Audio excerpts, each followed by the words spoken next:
morning, everybody. My name is Cooper Davis, and I'm the Executive Director of Intercompass Initiative.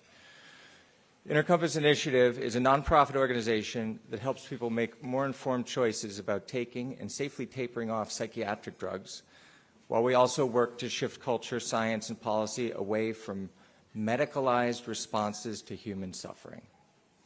And over the last 12 months, Intercompass Initiative has been called upon by this administration, by agencies within HHS, and by outstanding partner organizations, such as our host today, MAHA Institute, to help inform mental health reform efforts. Intercompass Initiative is unique in a number of ways, but I think most of all because our work is grounded in direct experience of what we talk about. Each member of our team was once one of the 65 million Americans currently taking a psychiatric drug of some kind. Everyone on our team has some personal experiences with psychiatric diagnosis, psychiatric drug treatment, and/or withdrawal. And also, we have shared experiences of discovering at some point that what was presented as help may also have been causing harm, sometimes significant harm. That experience shapes our approach. I want to be clear, we are not anti-medication. We are just committed to true informed choice, and those things should not be confused. And we believe true informed choice is in fact a human right. This morning's opening feature, before we get into the main program of the day, is what we're calling a lived experience panel. This isn't the formal kickoff to the full summit program that'll be at 10 in about an hour. Following this session. But we felt it was really important to sort of set the tone and begin the day by hearing directly from 4 young people whose experiences speak to some of the most urgent questions that this summit is here to address. These experiences are far more common than our culture often allows us to acknowledge, and too often when people speak about them, their stories are dismissed as merely anecdotal or unfortunate. But anecdotes are in fact evidence. Subjective experience matters. And in fact, when we're talking about a cultural shift, which is what we believe is necessary, it's indispensable. One brief bit of housekeeping for members of the press. In addition to the people you'll hear from here on stage, there's a number of people here in the audience and in attendance and who will be coming a little bit later, who also bring their own direct experience and are prepared to speak with the media depending on the story you're looking to write. If you're looking for that human interest element, there's people who have come here for that purpose. And if you're trying to be connected with somebody like that, please ask at registration or find our friend Meredith back there whose hand is raised, and she can help direct you to these people who have come, some of them from quite far away, to share their story with anybody who's willing to listen. And with that, I am very pleased and honored to welcome Congressman Glenn Grothman from the great state of Wisconsin to offer a couple introductory remarks.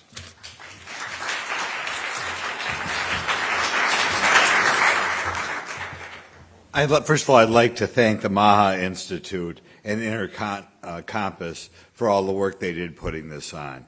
As was just mentioned, the number of people on some sort of drugs, frequently antidepressants, but other drugs as well, has doubled in this country in the last 20 years. It's not surprising. I've been in Congress now for 10 years, and it amazes me the hold that special interests have over Congress. Given the amount of money that flows through the pharmaceutical industry, it's not surprising that this explosion in medication has not been met with appropriate education, appropriate regulation.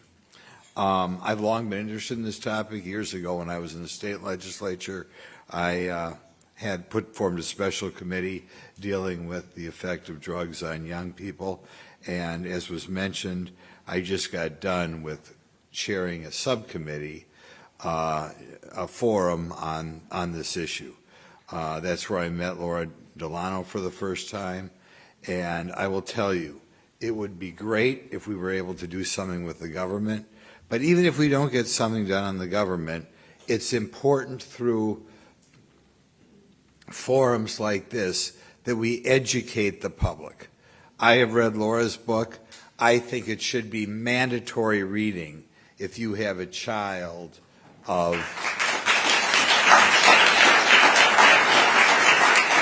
If you have a child of 12 or 13 years old, so you know what you're up against and you understand what the mental health establishment is planning for your child. So in any event, I won't be here too late today, but I'm reliably told I'll be able to watch the whole thing either tonight or tomorrow night, which I intend to do. And we hope to introduce some sort of legislation sometime in the next 5 or 6 weeks. Maybe I'll be in contact with some of you with assistance on that. And we'll see if we can shame Congress into some sort of action. So again, I look forward to all you're going to say.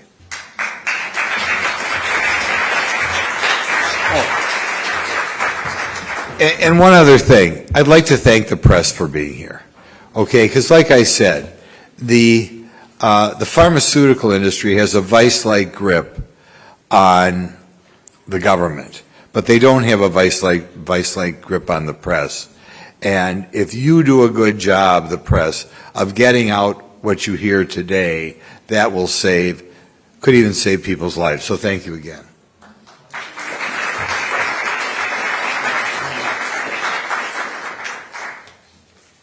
Thank you, Congressman. So without further ado, I want us to get into this first panel. It's going to be moderated by my dear friend Kim Witzak. And just for the sake of expediency, I'll just introduce by name, since I don't think, if you're looking for full bios for any of the people on this stage, I think that can be found on the website or in the program somewhere, I think, somewhere. Cameron Labar, Danielle Gansky, Lauren Friedman, and Nick Tabor have come quite a ways to talk to us today, and I can say from my own experience, it's not always easy to talk about difficult things that have happened in your own life, and so I think we owe them a debt of gratitude for coming out here, and you guys have the floor. Thanks.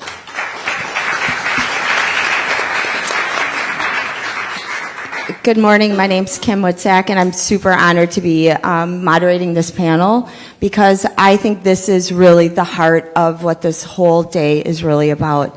These are real people's lives that are being impacted by decisions that we are making every single day. Whether it's, at the FDA, in Congress, but these are the people who live with the consequences. And a little bit about me and why I'm sitting up here is I too had a personal experience 20-some years ago, 22. My husband was given an antidepressant for insomnia with no history of depression. 5 weeks later, took his own life. And we helped to get the black box suicide warnings added. And I also know there's some other people in this, although we're not going to be really talking about the suicide issue today. There are some other people, my good friend Karen, her sister Beth, also 7 days on Paxil, took her life. And I know there's some other, and to be honest with you, this issue is still going on. So I just want to say thank you for being here, and thank you for just sit here with an open heart, because these are the people that we don't always hear from, and they're not anecdotes. So I feel very honored, and I know it's not easy telling your story, but here's the deal. I think just speak from your heart and tell us, your experiences, because these are not anecdotes, these are real lives. And I'm going to start with you, Danny. You have been on, you were first prescribed at age 7. Age 7. She just had her 30th birthday last week, so happy birthday. But that's an entire lifetime, and so I would love for you to just tell us your journey and where you've been and how you're doing today. Thank you so much. So I have a brain injury from antidepressants.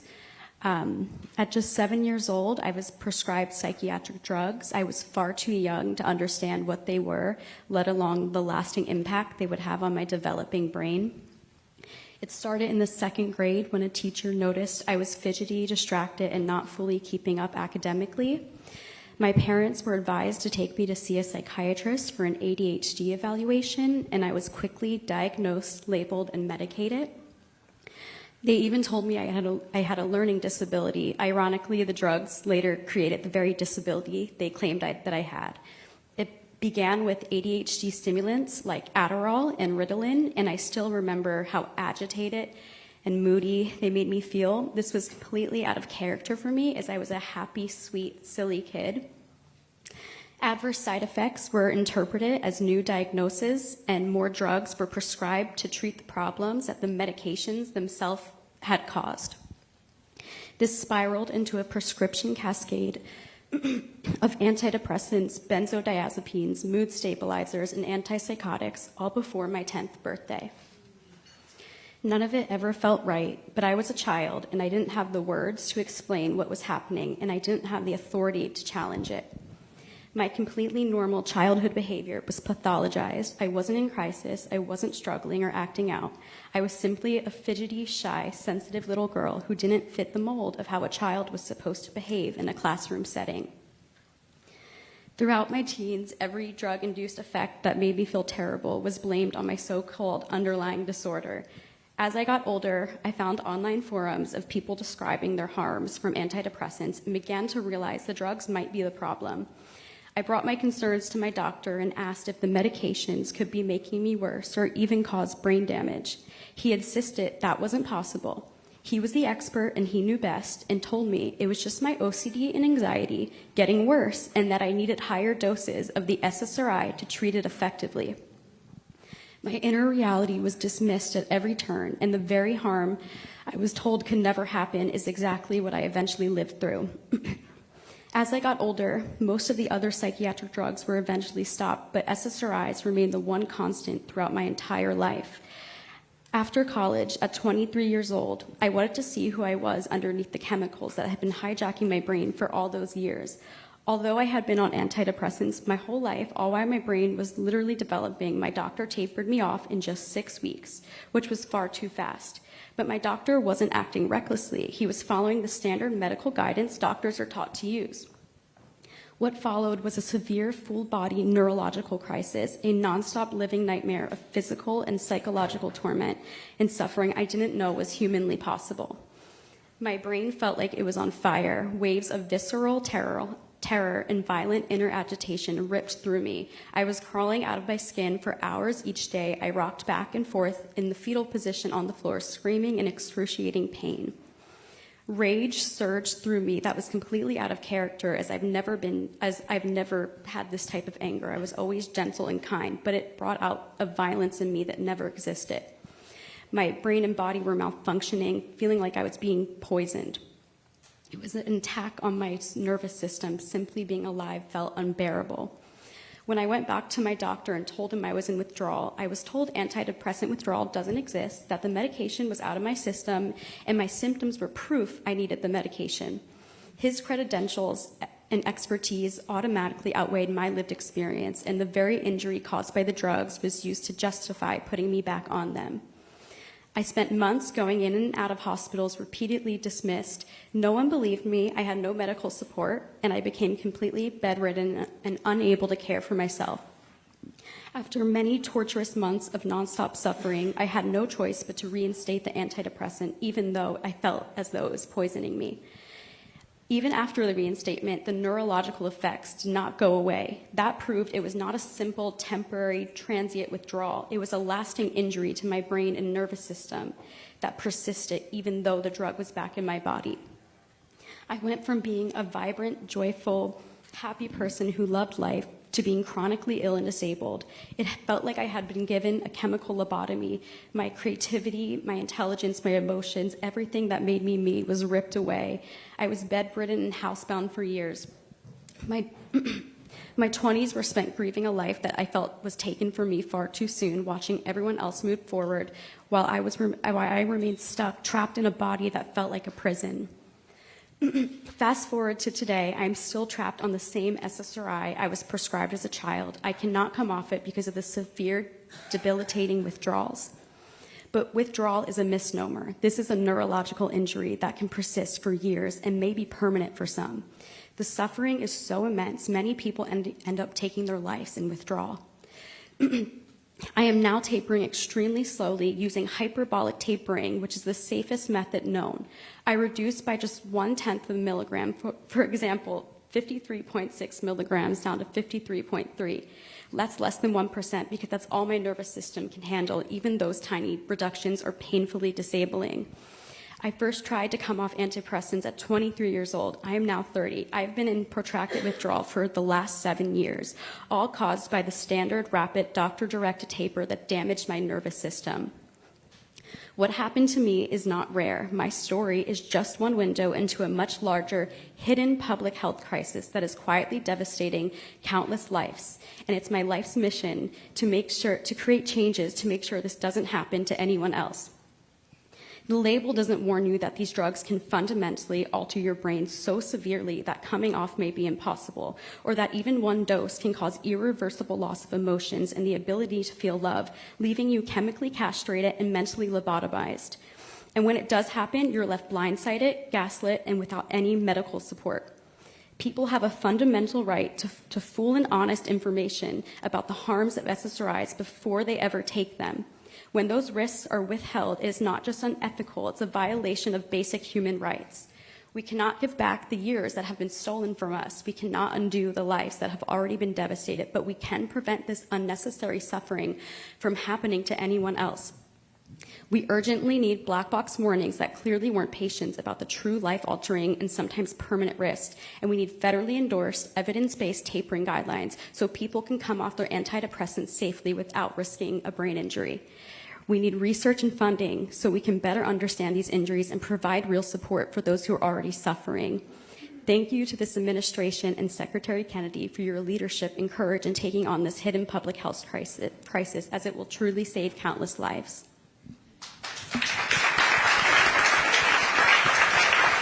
Thank you. I know that's not easy sharing, and that is what's happening. There's somebody their entire childhood and now into young adult that were still the same drug that you were given at age 7. So thanks, Danny. I know it's not always easy. Now we're going to go over to Cam. Cam, you also were first medicated when you were a young child, and you're now in your 30s. You've been on it for 20-some years. And I would like for you to talk about something that we don't always hear a lot, and that is the withdrawal. We heard a little bit from Danny, but please tell us your story. Thanks, Kim. My name's Cameron Labar. I was diagnosed at age 9 with anxiety, OCD, and Tourette syndrome. And we went into a neurologist's office in northern New Jersey and walked out with a prescription for Paxil. And so I started that SSRI when I was 9. I'm already on the verge of tears. It's ridiculous. But this is a win, honestly, that I'm even feeling this now, because it was really hard to even do this before. But anyways, so I'm 35 now. I've been on an SSRI. I was on Paxil for about 20 years, and then it switched over somewhere around 2020 to other SSRIs. But I've been on SSRIs for collectively almost 26 years now. My adolescence, I had other antipsychotics and other things that I took for the Tourette's, but I was always told that I had a chemical imbalance and that this was treating that.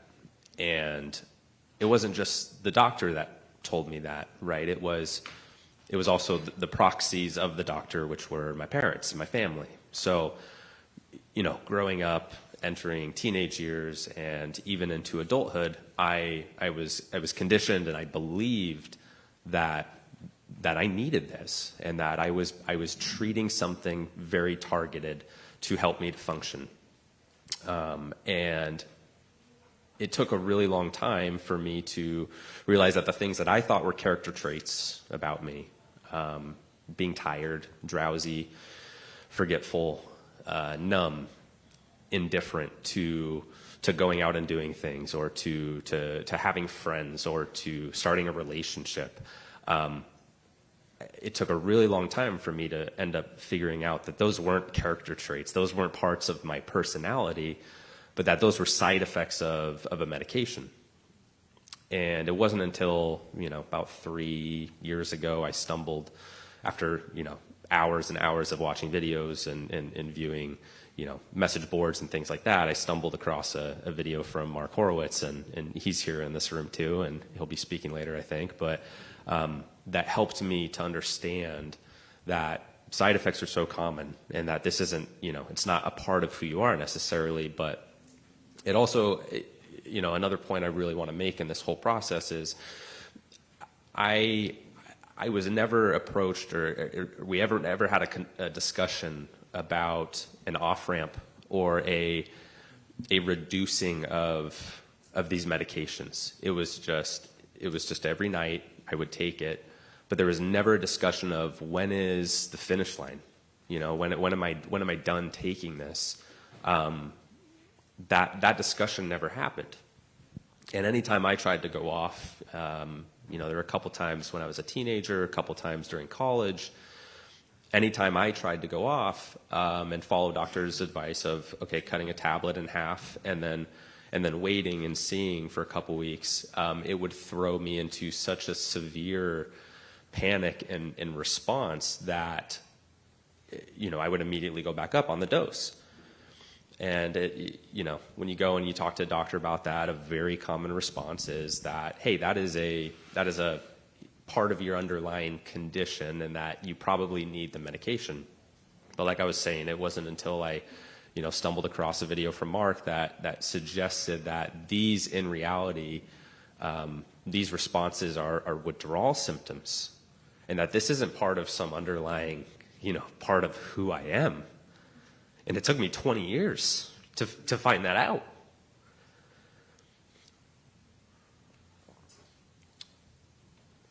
So trying to deal with that, and I'm still going through the process of tapering. I've been tapering about 3 years now. I'm down to about 7.5 milligrams of Lexapro. It's probably going to take me another 3, 4, or 5 years to get the rest of the way, just given how these drugs work. But imagine the fury, the rage of I could have figured this out a lot sooner, right? And that the way I'm functioning now on this lower level of a dose, that I haven't been on this level of a dose since I was, in adolescence, basically. But the way I'm functioning now, I could have functioned as a human being all along, right? And I could have had friendships, and I could have not been numb, and I could have formed relationships. I don't know how I'm doing on time. Sorry. No, you're good. Okay, but Almost. okay, almost. But this is, these were the things that I'm now struggling with is this portion of, now that I've gotten through a really hard part of withdrawal and I'm kind of taking a break over these last few months, now I'm dealing with the realization that I've missed a lot of life, and a lot of my experience year after year has been discounted and affected by these drugs, to where I never got to experience the full range of emotions and feeling of being human.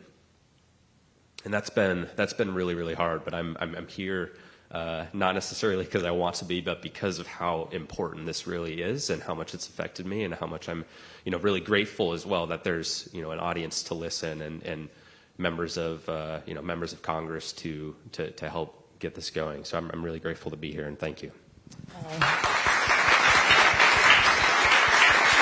Thanks, Cam. Thanks for sharing. So I have been doing this work for a long time. We hear these stories nonstop about, it's almost the exact same thing. You go in and you're being told it's your illness getting worse. And there's no discussion on even how to get off of them. And so I know that there's citizen petitions, there's callings on the FDA. We're going to be talking about it later today. But this is real. And imagine that you find out that your entire life was, and you thought it was you. And so I think there's a lot of work that we need to do around this area. So next I'm going to go to you, Lauren. You're going to talk about another part of, withdrawal is something that people aren't warned about. But there are some effects don't just last during the treatment or when you get off of them, but they could last long after stopping the medication. PSSD, post-sexual SSRI sexual dysfunction, is something many people still have not heard of or are told it's not real. What is PSSD, And what has it been like to be living with this, and living within a system that doesn't even fully acknowledge your life experience? Yeah, so I'm living with a condition called post-SSRI sexual dysfunction. Sexual dysfunction is one of the most common and reliable side effects of SSRIs. In fact, 50 to 70% of all patients taking these will have sexual side effects. What patients are not warned about is that these side effects can be permanent long after you stop the last drug dose. And PSSD is not just low libido, it is a full nervous system injury in which you lose total sexual function neurologically through essentially nervous system damage. So the hallmark symptom of PSSD is genital numbness. Yes, like complete loss of sensation in your genitals. For me, I clearly hate to talk about this, but my clitoris is completely numb as if it's the back of my elbow. I have no sensation internally. I'm 23 years old. Sufferers also lose the ability to orgasm permanently, like for the rest of their lives, and their libido entirely, which for me and what a lot of other people experience is like a sudden onset, like chemical asexuality that just never goes away. And in my opinion, I don't think it's sensational to say that this is a form of chemical castration, that it is permanent. But beyond that, PSSD is not just a loss of sexual function, but a loss for some people of emotional function as well. That has been the case for me. Before this, I was a super emotional, empathetic, loving, caring, like Sylvia Plath reading and resonating girl. And the day I woke up with this injury, I quite literally felt my soul leave my body. Like, I'm so serious. It was the most unbelievable, inorganic thing I've ever experienced, and it's a common symptom of people who have this condition. To this day, it's been years for me. I'm 23 now. I can't feel love from my own mother, which is the hardest thing on earth. I can't feel connection or love for my friends, or even pleasure in music, which was the bane of my existence. I was a songwriter since I was a child. It was my outlet. And it's been completely neurologically severed from these medications. And I just like to say there's a reason that, you know, every song on the radio, every movie on your television, every piece of art since the beginning of humanity centers on sex and love. And not just romantic love, but platonic, familial love. And that is because these are the most central, intoxicating, worthwhile, and fulfilling parts of the human experience. These aren't luxuries. And to remove someone's ability to participate, not just physically through sex, which is completely horrific on its own, but to remove someone's ability to emotionally connect with another human being is a crime against humanity. And I say crime against humanity because there is evidence that Eli Lilly, who created the first SSRI Prozac, knew their drugs could cause permanent sexual dysfunction and emotional numbness in children especially. And they withheld this from the public because they knew it would be a threat to the bottom line. I mean, I hope I'm not the only one who believes that there's nothing more criminal or dystopian to withhold from patients and parents of patients that your medication can permanently chemically castrate and emotionally numb its user for the rest of their life. PSSD is not on the drug label. It's not even in the fine print. I quite literally had no way of knowing that this is possible or that this could happen to me. The FDA actually received a citizen's petition from sufferers in 2018, begging the risk be added to the label, and it was completely ignored. I took Zoloft in 2022. If this correction was made, I would have had full informed consent. I could have chosen an alternative. I would have been spared from the most inorganic, inhumane suffering I could have never imagined. I mean, we think these parts of us are immutable, and I'd argue that they are, but when you introduce a chemical agent so perverse, these things that are so central are able to be removed, and it's horrific. But what makes PSSD so torturous is that we've been blindsided, betrayed, and maimed by the industry that we were told and instructed to trust, and we trusted fully given we took these medications. And now we've been offered no way back to our lives or humanities.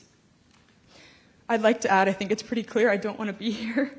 I hope it's not surprising that I feel so deeply humiliated and dehumanized to share to a group of strangers in the press and inevitably the internet that I've quite literally, I'm like sexually defunct and emotionally lobotomized, which is the antithesis of who I was before this. I'm a senior in college at Vanderbilt. I go back in the fall. I'd rather my peers not know this about me, but this is what the situation requires. People with PSSD, everyone on the stage has had to forgo their dignities, their privacy, to be able to fight for recognition so that we might be able to find the help we need to regain our lives and humanities. Had I known that this medication had the capacity to cause permanent loss of sexual and emotional function, I would have sought alternatives. Had I known SSRIs are prescribed off-label to chemically castrate sex offenders, I would have never taken this medication. Had I known that the leading sexual medicine doctors in the world are finding SSRIs cause fibrosis of the genitals similar to elderly patients with cardiovascular disease, I would have never taken this medication. But that decision was made for me because of pharmaceutical greed and regulatory failure that has kept the general public in the dark about the truth of these drugs. I am hopeful, though, that this administration might correct what has gone egregiously wrong here. I am grateful that this administration is the first to seriously and thoroughly look into the devastation these medications are causing. But more than anything, I'm hopeful that this condition may be recognized, which it has been in many other countries, and funding might be allocated to research what is driving it, because there is evidence that this may be reversible with intervention, and we as human beings, I think we can agree, deserve a road back to our lives. Losing your sexual and emotional function is not trivial. In fact, these things are why we're on Earth, and many young Americans have ended their lives due to the hopelessness of PSSD. Young 20-year-old women and men like myself have ended their lives because I think we can agree life is not worth living when you can't feel it or participate in it. I'm here to represent them and their families and show that these medications are far from benign. People deserve to know the truth. And beyond that, people should not pay with their lives for trusting the medical system wholeheartedly like everyone on the stage did. And that's why I'm here today, and I hope that everyone in the everyone in this room can be receptive to what you hear today in this room. You're going to hear a lot of information, and I hope you can realize that there are people on the receiving end of the suffering who committed no crime but trusting the instruction that we've all been given, which is to seek help and trust your provider. And I think it's time we challenge that, or at least push back and look into what that entails. So thank you for having me, everyone, and I hope that you are receptive to what you hear today.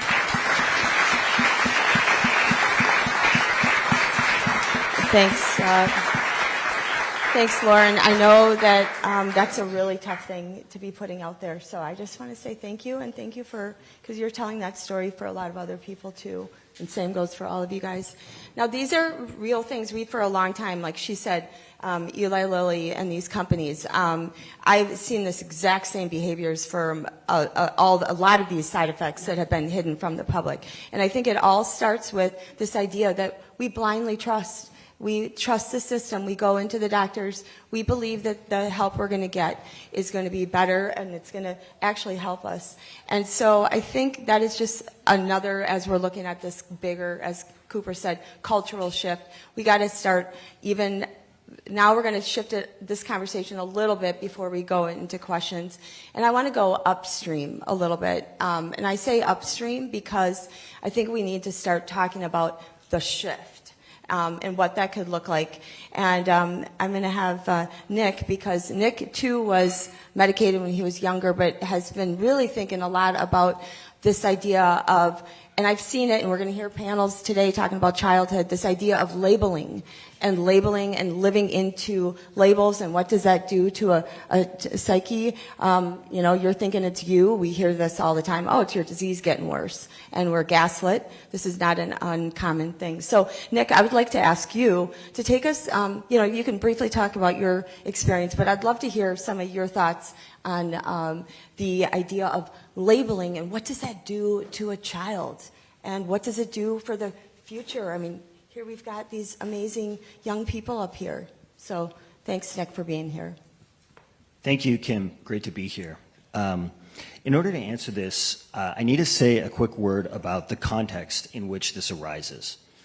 Last I checked, the estimate from the CDC is around 21% of kids are diagnosed with a psychiatric disorder.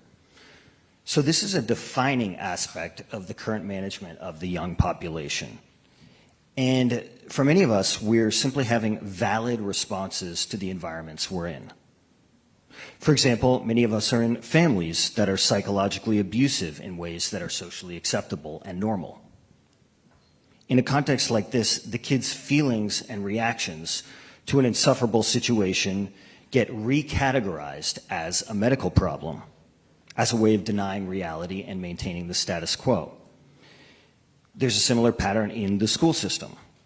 Are most schools in this country places that are conducive to psychological well-being and the development of human potential? To the school system, are you someone with a sovereign personal destiny? Or are you a unit to be managed, categorized, evaluated, surveilled, and conditioned? Well, in the face of all of that, things like inattention, acting out behavior, emotional reactivity, and addictive behavior are predictable and expected responses, not evidence of an innate brain disorder. So many young people are in environments that are demanding their self-erasure. And some kids generate friction against those environments because they sense it's wrong and because they have a backbone. And it's in that context that these mental health services are tools. They are tools for that self-erasure and for forcing kids to adapt to these cultures that shouldn't be tolerated. And so getting to the core of your question, Kim, this is about the erasure of traits that are inconvenient to authoritarian and broken child-rearing environments. And in these environments, inconvenient traits are often the ones that are the most healthy. And when you eliminate those, you make people radically incomplete, broken, and suffering. Some such traits would be having a backbone, being self-possessed, knowing what's important to you, intolerance for lies, empathy for the suffering of others, creativity, and so on. And so this gets to the core of how we're shaped by this kind of medicalization. We end up with a dense conditioning of not having ourselves. I can't tell you how many people I know who had these mental health services done to them as kids and end up feeling like shells of themselves. And this was certainly my experience for a long time. Because, and this is the key, we have lost our internal signals that tell us where to go and what to do, that tell us who and what is safe and not safe, what we value in life, what matters, etc. And very often, mental health services for kids are about actively disconnecting you from those signals. Even in the best of conditions, all of that isn't easy to navigate as a young person. It is a lot more precarious when you have 40 feet of excrement piled on you in the form of this clinical harassment. Another key aspect of how we get shaped is we buy into what we've been told about ourselves and our lives. We no longer see the truth of our lives and our unfolding selves because it's been dismantled and colonized by mental health authorities. So the psychiatric labeling and medicating of kids is very much a facet of a larger question of what I think of as governance of the human self. It isn't separate from these other structures and cultures kids are in. It's an extension of them. The youth mental health system acts as a kind of interpersonal carceral state. And in this question of governance of the human self, this widespread mental health diagnosing, medicating, and often also therapy for kids altogether is an affront to more humanistic values and priorities. Thank you.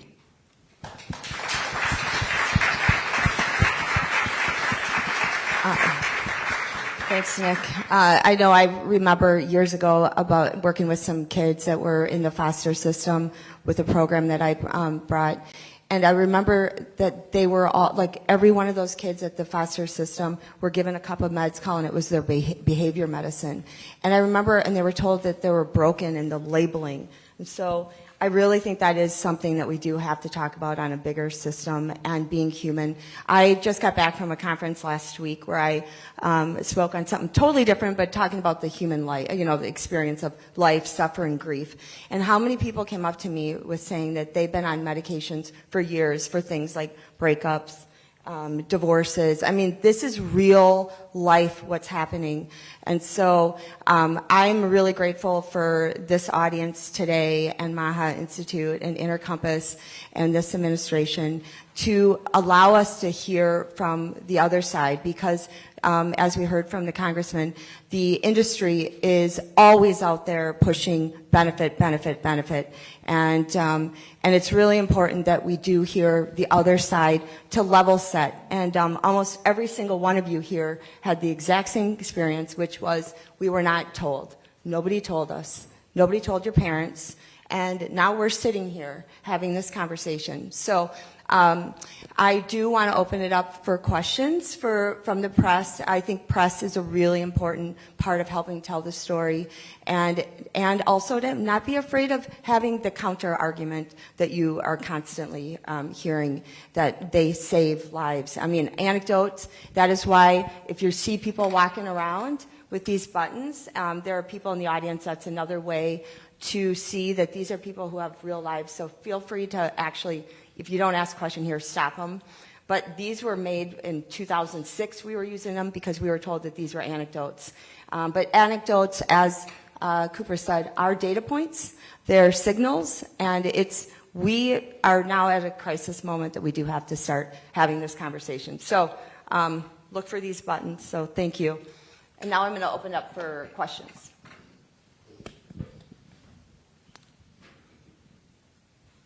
Yes. Hi, I'm Marianne Davidovich, and I would like to ask a question of everybody who shared your stories. Thank you, by the way, that took a lot of courage.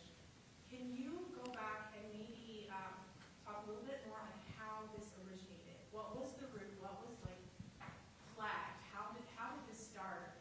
Where somebody told you that you needed to go see a doctor? Great question. Who and where did it all start? Like, where did the diagnosis, who told you that something was wrong with you and you needed to go down the psychiatric route? So, all right. So I think a big part of this is, I mean, it starts with family upbringing and stuff, but for me, so I was the middle child of 5, 9 years old. Dad was working 80 hours a week in the city. My mom was handling all 5 of us.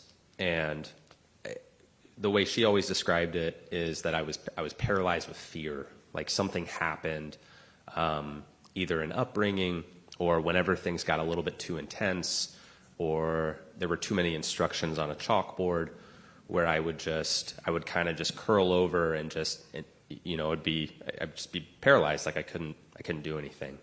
And so that was kind of the starting point of like, it just seems like he can't function. And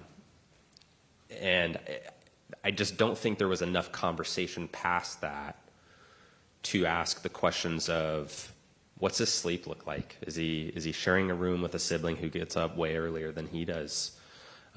What is his diet like? Did he just move somewhere to another state where he's not outside and playing and in the sun as much as he used to be? All of these different types of questions I don't think were ever asked, and it was just kind of like a very quick labeling from a neurologist that I had a problem, and it was a chemical imbalance and it needed to be fixed. That's my answer. Great. Does anybody else want to answer? Do you want to start with 7? You told a little bit in your story, but Yeah, so for me, it did start in the school system, just from not paying attention or having sloppy handwriting, and they told my parents to take me to see a psychiatrist, and I was very quickly led to a prescription cascade and diagnosis, and I was a very sensitive child. I did have a lot of anxiety, but there was other methods in which that could have been handled. I did not need to be on medication. It only ever made me feel worse. But yeah, those methods weren't given to me, and it ultimately led to me being medicated, and I really should not have. And yeah. yeah, school. Boy, I'd be in big trouble with handwriting. And it's just so funny to me because I'm looking at these, I'm a lot older. It could be their aunts.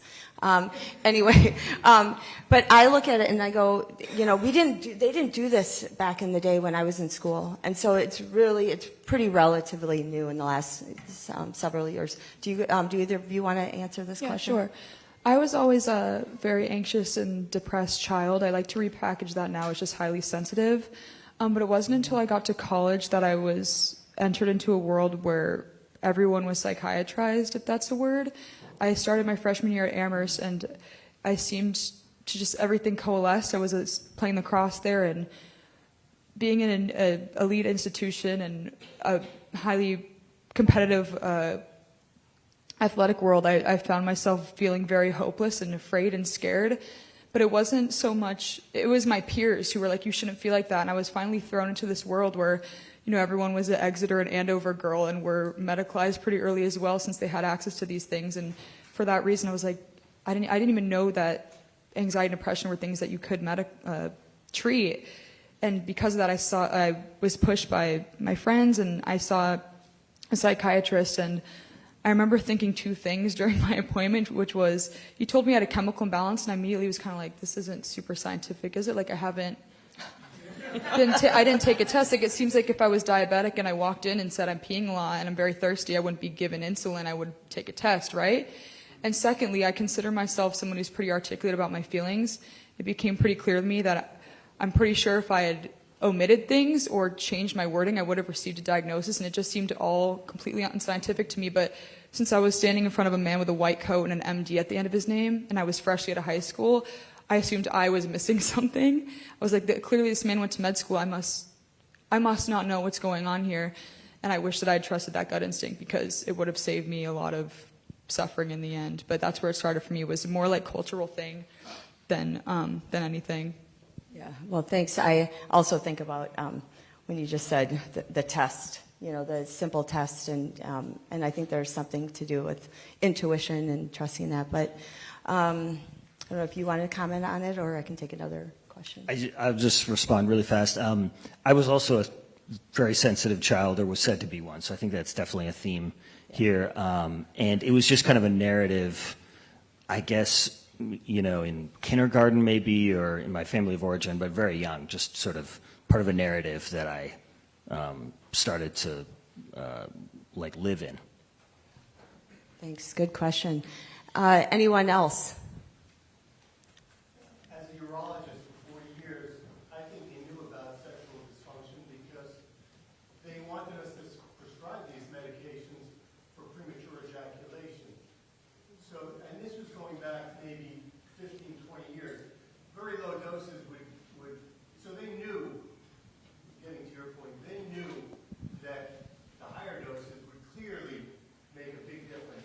So they were coming to our offices to getting us to prescribe lower doses of Paxil or Zoloft in order to help men with premature ejaculation. So I think you know, the higher doses gets to your point. And, you know, I'm sorry for your experience, but thank you for doing what you do. Thank you, and I Yeah. appreciate that. Thank you. Thanks for the comment. I see another hand. Yes, Bruce Parker with the MAHA Foundation. As a father of a dead child, your stories break my heart. And we deal with a lot of patients that suffer from repetitive brain trauma from contact sports and military blast exposure. We're finding now that there are holistic ways to look at these chemical imbalances through blood tests and balancing the brain with nutraceuticals and non-pharmaceutical interventions. Were any of you ever offered that option as you were going through these horrific journeys, that there are natural approaches to balancing the brain health that can assist with the impacts that mental health has on an imbalanced brain?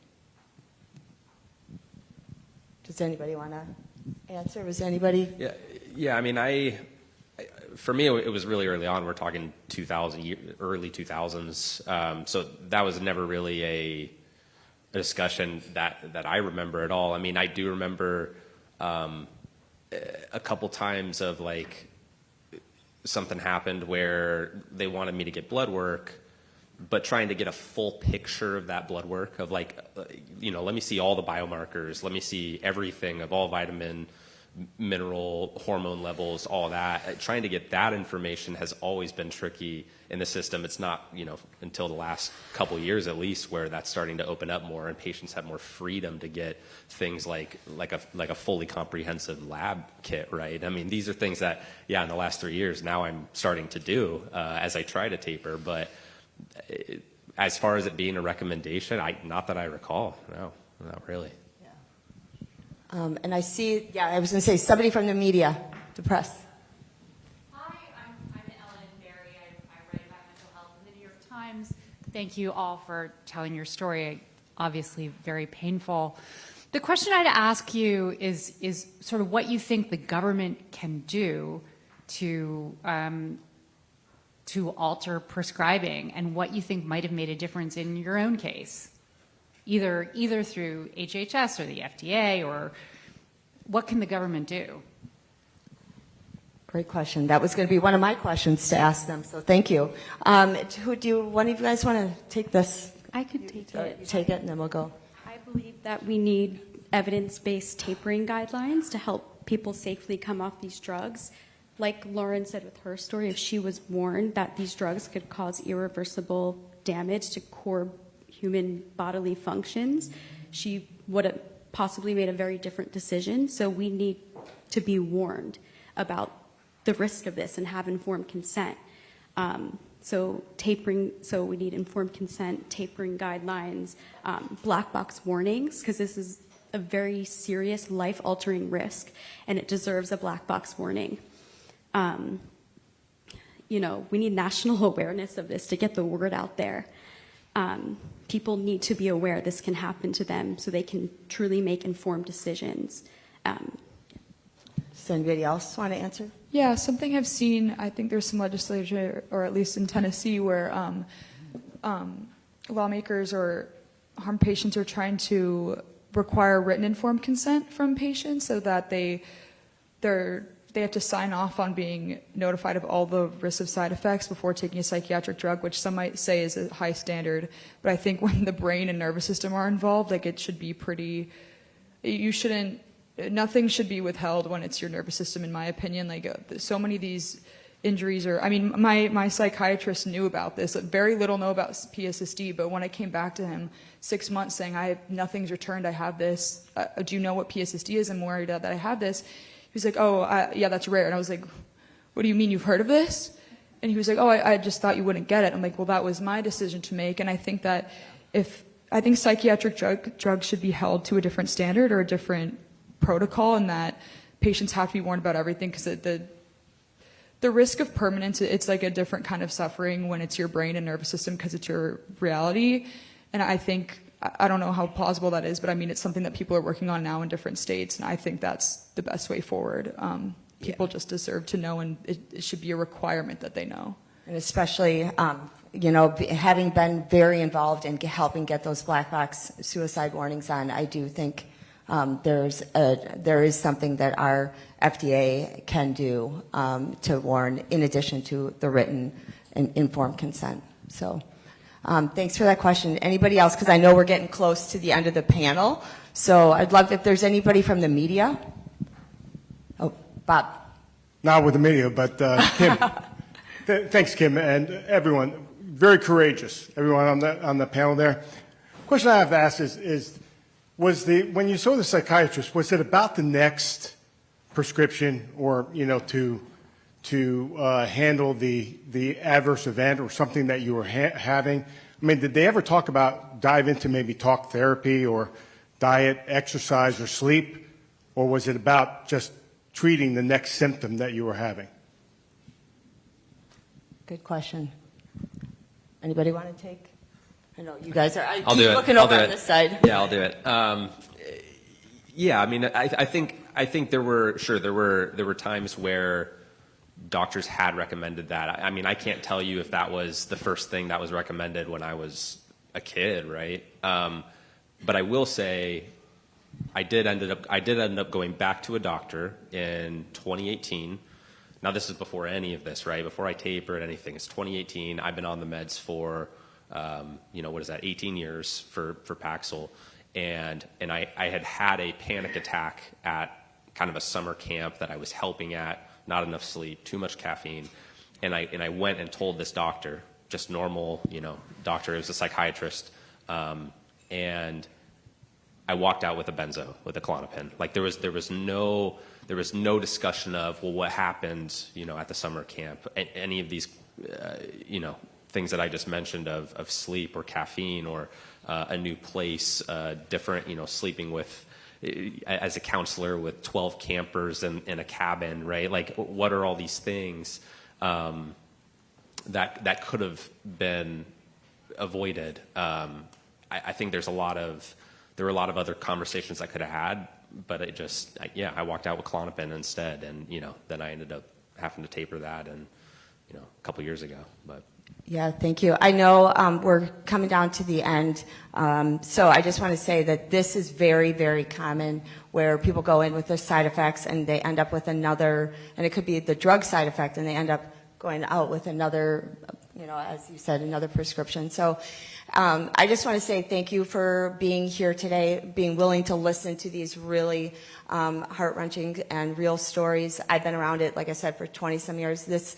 We are at a crisis moment, so please ask people that you see with buttons and get their perspectives, because this needs to be addressed. And I just want to say thank you for being and allowing us to be up here to kick this off, because this is the heart of why we're here.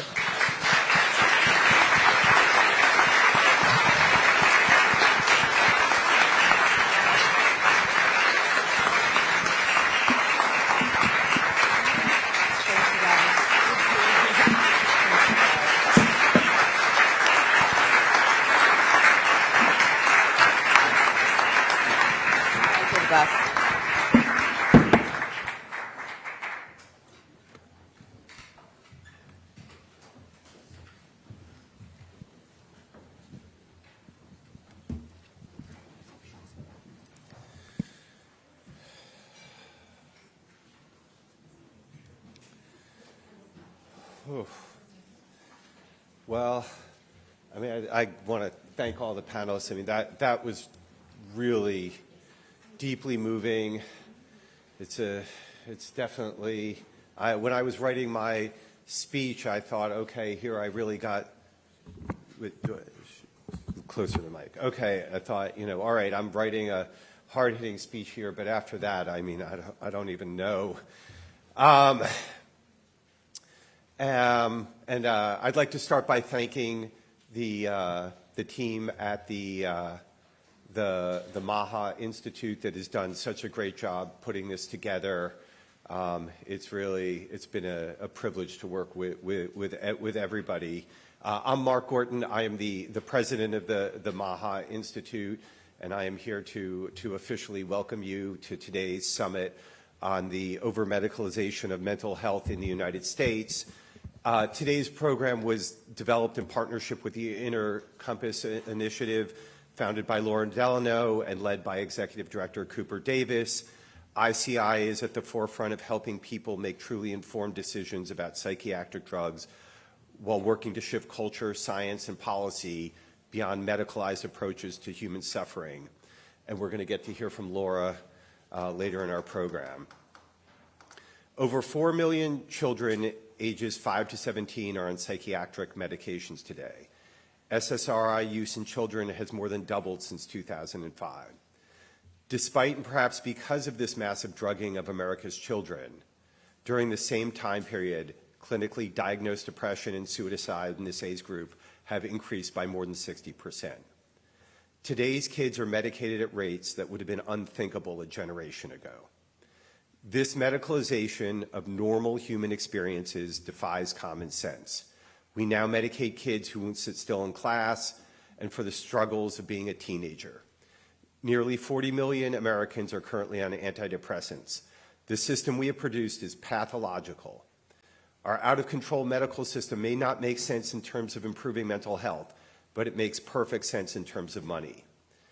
Inspired by the blockbuster success of Thorazine in the 1950s, business leaders at pharmaceutical companies saw the potential to leverage rationales for drugs to treat depression into a huge business. Despite thin supporting evidence, they poured money into pushing the chemical imbalance theory and promoted the idea that depression was a chemical problem and hence subject to chemical solutions. A wall of pharma money drove the direction of science. Unethical and profit maximizing, the drug companies deployed a system guaranteed to generate blockbuster drugs, whether or not they helped or hurt. The scientific foundation upon which psych meds are based is completely distorted. The medical system that brought us the opioid epidemic has done it again. The pharmaceutical industry has run the same playbook with psych meds as Purdue Pharma did with OxyContin.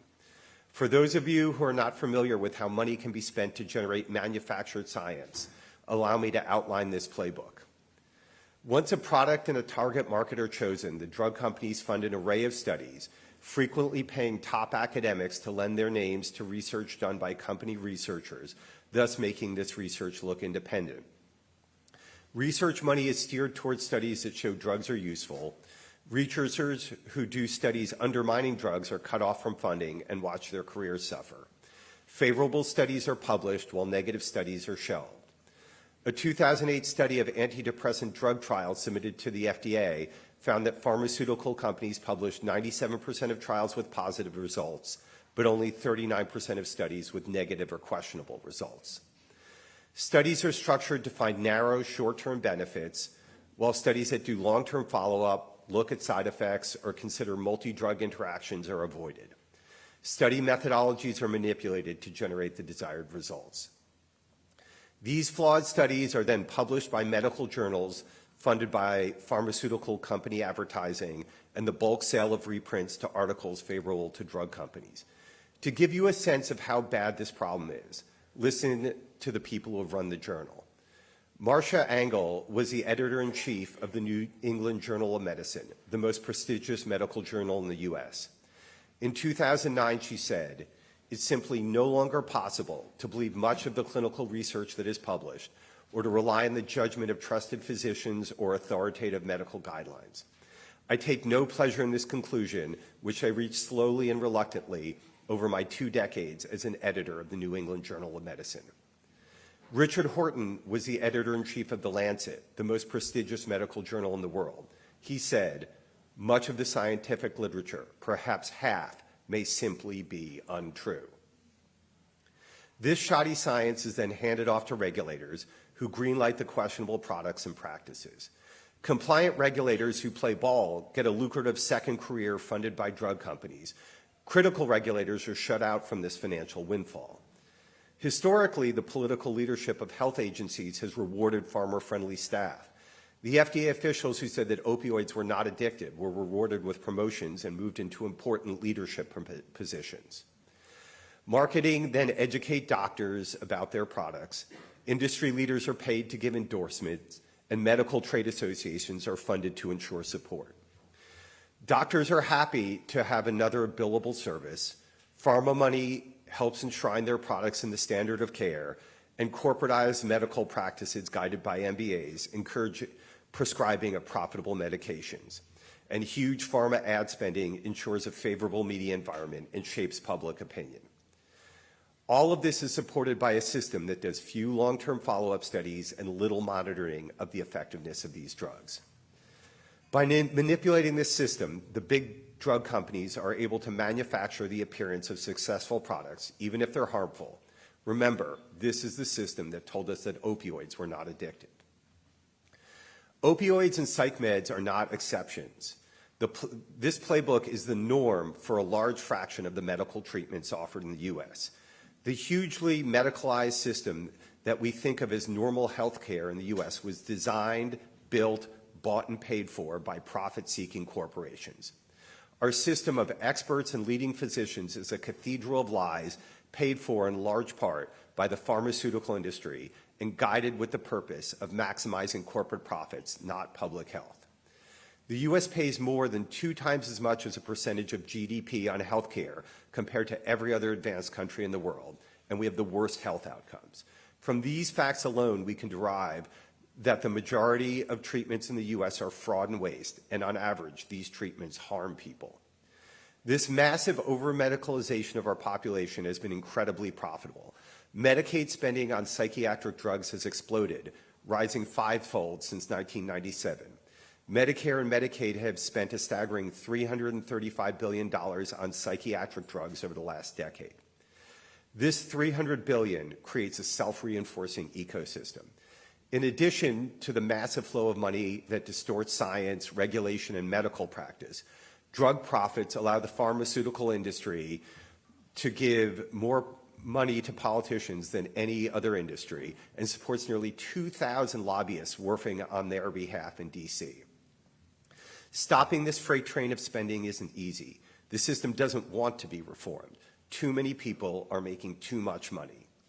The fight against medical system corruption is daunting, but the scope of the problem has grown so large that it has generated a political movement which is pushing back. Nearly every family in the country has a loved one who has been badly mistreated by our medical system. The MAHA movement has won a place in our government, and we now have people in senior positions in our federal health agencies determined to restore the integrity of our health system.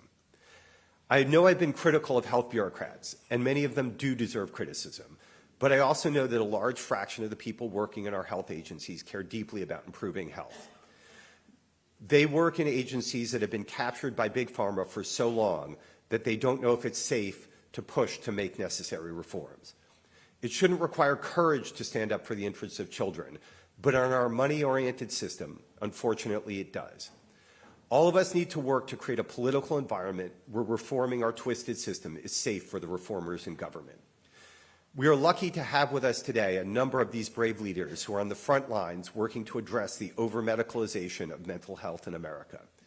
Joining us from the federal government are Admiral Brian Christine, Assistant Secretary of Health at HHS, Chris Carrer, Principal Deputy Assistant Secretary at the Substance Abuse and Mental Health Services Agencies, Alex Adams, Assistant Secretary at the Administration for Children and Families, Dr. Marta Sokolowska, Deputy Center Director for Substance Abuse and Behavioral Health at the Food and Drug Administration, Andrea Beckel-Michner, PhD, Deputy Director of the NIH Brain Initiative, and Dr. Tim Westlake, Chief of Staff of the Substance Abuse and Mental Health Services Agency. We are also joined by researchers and clinicians from UCLA, Florida State, King's College London, and the University of South Florida. And at 4:30 p.m. today, Robert F. Kennedy Jr., Secretary of the U.S. Department of Health and Human Services, will join us. I now have the privilege to introduce our first speaker. Admiral Brian Christine is the 18th Assistant Secretary of Health at HHS, a Senate-confirmed physician and head of the U.S. Public Health Service Commission Corps, who has made restoring public trust and radical transparency the defining mission of his tenure. Admiral Christine.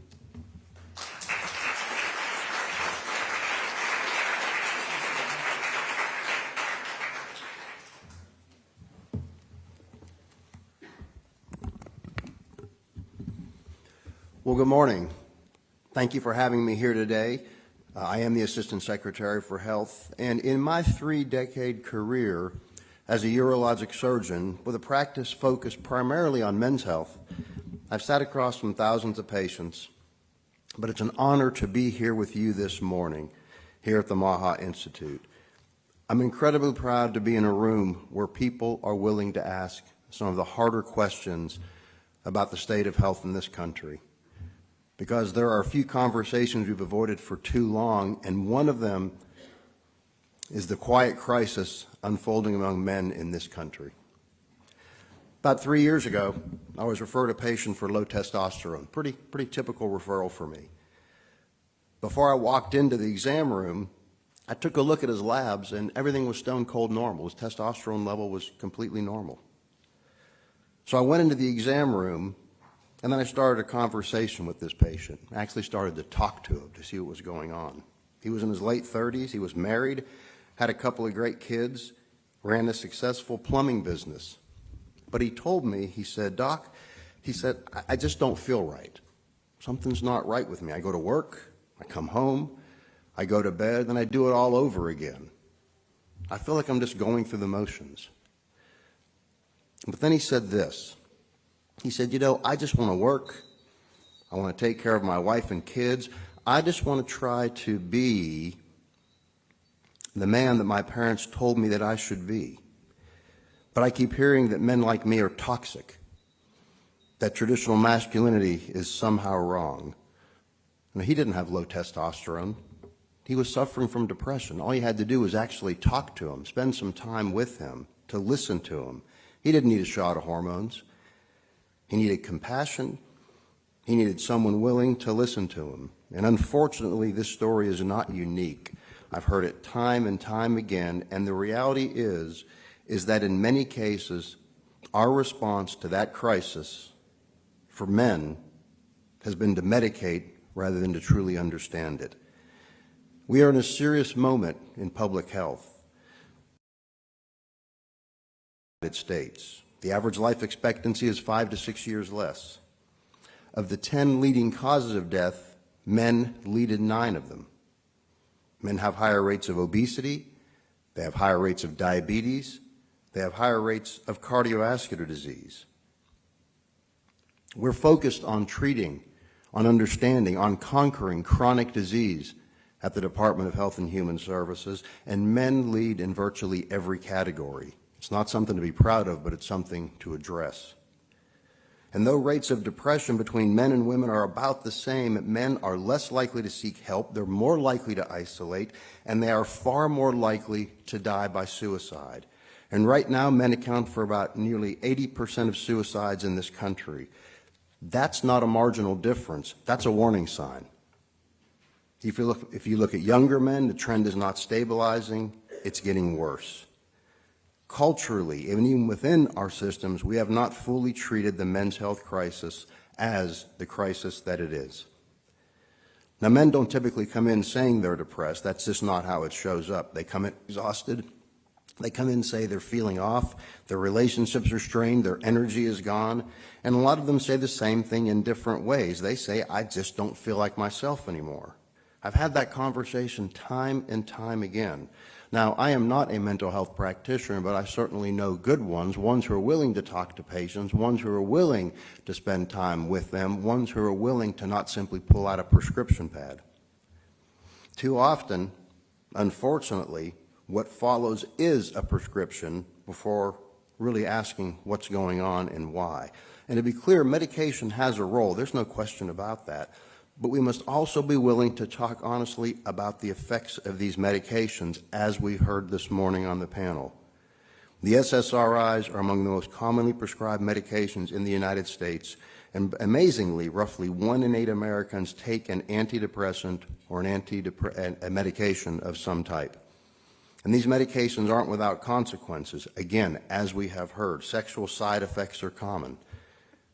Up to 70% of patients taking SSRIs, experience a loss of libido, they experience erectile dysfunction, they experience difficulty with orgasm, they experience somatic effects, as we heard from these incredibly brave young people talking to us this morning.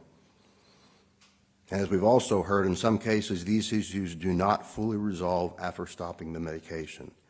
And we can see the downstream effects of that. When someone feels like they've lost a part of their life, it doesn't stay compartmentalized. It affects confidence, it affects relationships, it affects how they see themselves.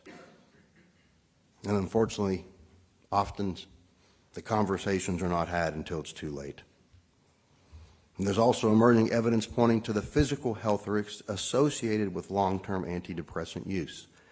A large systematic review and meta-analysis covering more than 15 million patients found that the use of SSRIs is associated with an increased risk of bone fractures, particularly in the hip and the vertebra. Now that matters, especially as patients age, because a hip fracture is not just an injury. For an older adult, it can be a life-altering event. There's a loss of mobility, a loss of independence, and in some cases begins a downward health trajectory that can be impossible to reverse and can lead to death. These medications are not neutral interventions. They have real whole body consequences. Too often, with little guidance as to what comes next. Poor practitioner counseling around tapering SSRIs can lead to syndromes patients were never warned about. Again, exactly what we've heard this morning. These can include sexual dysfunction, somatic symptoms, a body that doesn't feel like your own. I don't need to go through them again because, again, you heard this morning. The decision to prescribe SSRIs should always come with a full understanding of both the benefits and the risk and a willingness to explore what is driving the symptoms in the first place. Don't just write a prescription, talk to your patient. We must pause. And we have to ask something bigger, though. Why are so many people, especially men, struggling in the first place? Because it's not just a medical issue. This is a cultural issue. It's a societal issue. As a men's health practitioner, of course, I look at the world through the lens of men's health. It's not that I don't care about women's health. In the Office of the Assistant Secretary for Health, one of my largest offices is the Office of Women's Health. I care deeply about women's health. But I do know that we've created a culture where a lot of men feel like they're on the outside looking in. Their traditional anchors, work, family, responsibility, they don't feel as stable as they once did. In some spaces, the message is that masculinity itself is something to be minimized, something to be criticized, and by some, something to be demonized. And we can see the effects. We see boys falling behind in school. We see young men stepping away from the workforce. We see a quiet but a growing sense that they are not needed. And when that takes hold, it doesn't usually explode overnight. Rather, it builds gradually. It builds under the surface until it turns into something much harder to pull a person back from. And so what's the answer? Is it simply more medication? No. Or do we need to think about more broadly about what health actually means? Health is not just whether symptoms are managed. It's also whether someone has a purpose. It's whether they feel connected, whether they feel their life has direction. We talk about lifespan, but I think it's more important to talk about health span. Engage vigorously in the things you want to do. Carry out the tasks that you need to, the desires that you have. I believe also that faith has a role in people's lives. I believe it matters not just privately, but I believe it also matters how people experience their life and experience meaning. I think it speaks to dignity and to identity, and the idea that your life has value beyond what you simply produce. Because when any of those things are missing, we cannot expect medication alone to fill that gap. When men are struggling mentally, it doesn't stay isolated to the individual. When men are struggling, families feel it. Marriages are strained, relationships are damaged, children can grow up in instability. There's lost productivity, there's disengagement, and there's rising health care costs. But it's really the human costs that are the most important. It's the human costs that really stay with you. Disconnection, loneliness, relationships that don't recover. In some cases, we've seen these cycles repeat generation after generation. So where do we go? What do we do? Well, I certainly don't have all the answers, but I do think we need to be more honest about over-medicalization in this country. And I'm so glad, Laura, that we have this conference, that all of you are participating today, because it's an incredibly important topic. There are times when we've moved too quickly as physicians and as therapists and as practitioners. Too often we're quick to pull out the prescription pad and the pen and write the prescription as opposed to talking to the patient or finding ways to treat them besides medications. We need a more complete view of health. Mental health is not just brain chemistry, it's sleep, it's nutrition, it's movement, it's relationships, and ultimately it's about having a purpose. Clearly we need more transparency. Patients deserve to understand the full impact of the treatment that they are being offered. Finally, we need to support our patients, men and women. For men, we need to support them. We need not to dismiss them. We need to meet men and women suffering with mental health issues and challenges where they are and remove the stigma around speaking up. We need a true focus on men's health. I believe that. We need a true focus on mental health. We should look outside the box and try to embrace non-medical and novel therapies. And I'm proud to say under Secretary Kennedy, I think we are doing just that. For the first time in my career, again, over 3 decades as a physician, as a surgeon, I've seen excitement around healthcare and changing healthcare and addressing these issues like I've never seen it before. When I was getting ready to close my practice down after I'd been nominated by the President for this role, patients, and my patients were almost exclusively men, but patients, old, young, race didn't matter, But when they heard that I was going to work with Robert F. Kennedy Jr., they were incredibly excited for me. They didn't like losing their doctor that many of them had for years, but they were excited to see what was happening with health care and how we were going to change things under Bobby Kennedy. Now understand, if we don't get this right, the consequences don't stay contained.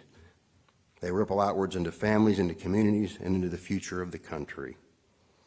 So this can't be just another discussion that we're having about over-medicalization. It has to be a shift.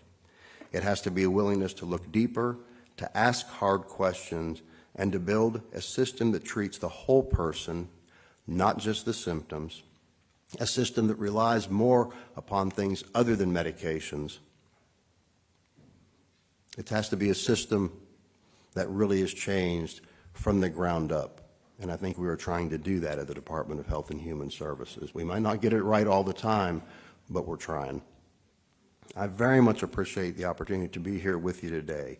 I very much appreciate the opportunity to speak with you, to interact with you, perhaps to answer questions, to meet more of you. And I thank you all for being here. I do thank you for all the great work that is being done. This country desperately needs it. But let me say, God bless you all. God bless the men and the women of this country. God bless the panel this morning, those courageous men and women who are up here talking about things that were so personal. It takes courage to do that. It takes incredible courage. And if any of you are in the office, I'm incredibly proud of you for being up here and doing that. So God bless all of you. Certainly God bless Robert F. Kennedy Jr., and God bless our country. Thank you very much.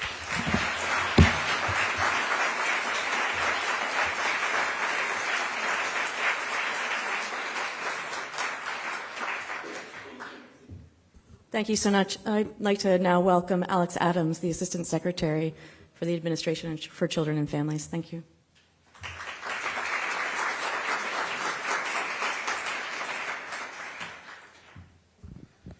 Certainly, thank you for the opportunity to be here. Always tough to follow Admiral Christine. If you look at the bios, you'll see I was a pharmacist, but before you get out your tomatoes and start warming up your rotator cuffs, let me just state unequivocally, this is an area where we can do better and where we must do better. So we appreciate the invitation to be here today and bring this dialogue forward.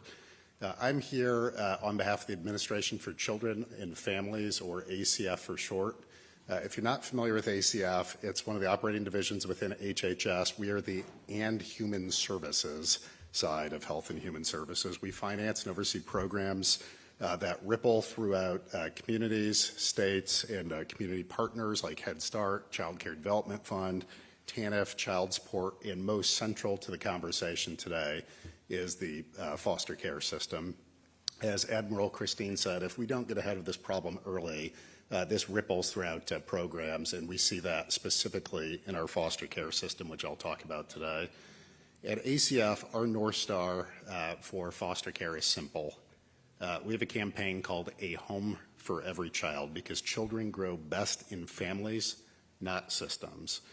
Right now, the numbers tell a different story. If I have 100 foster care kids coming into the system nationwide, I only have 57 homes to care for them.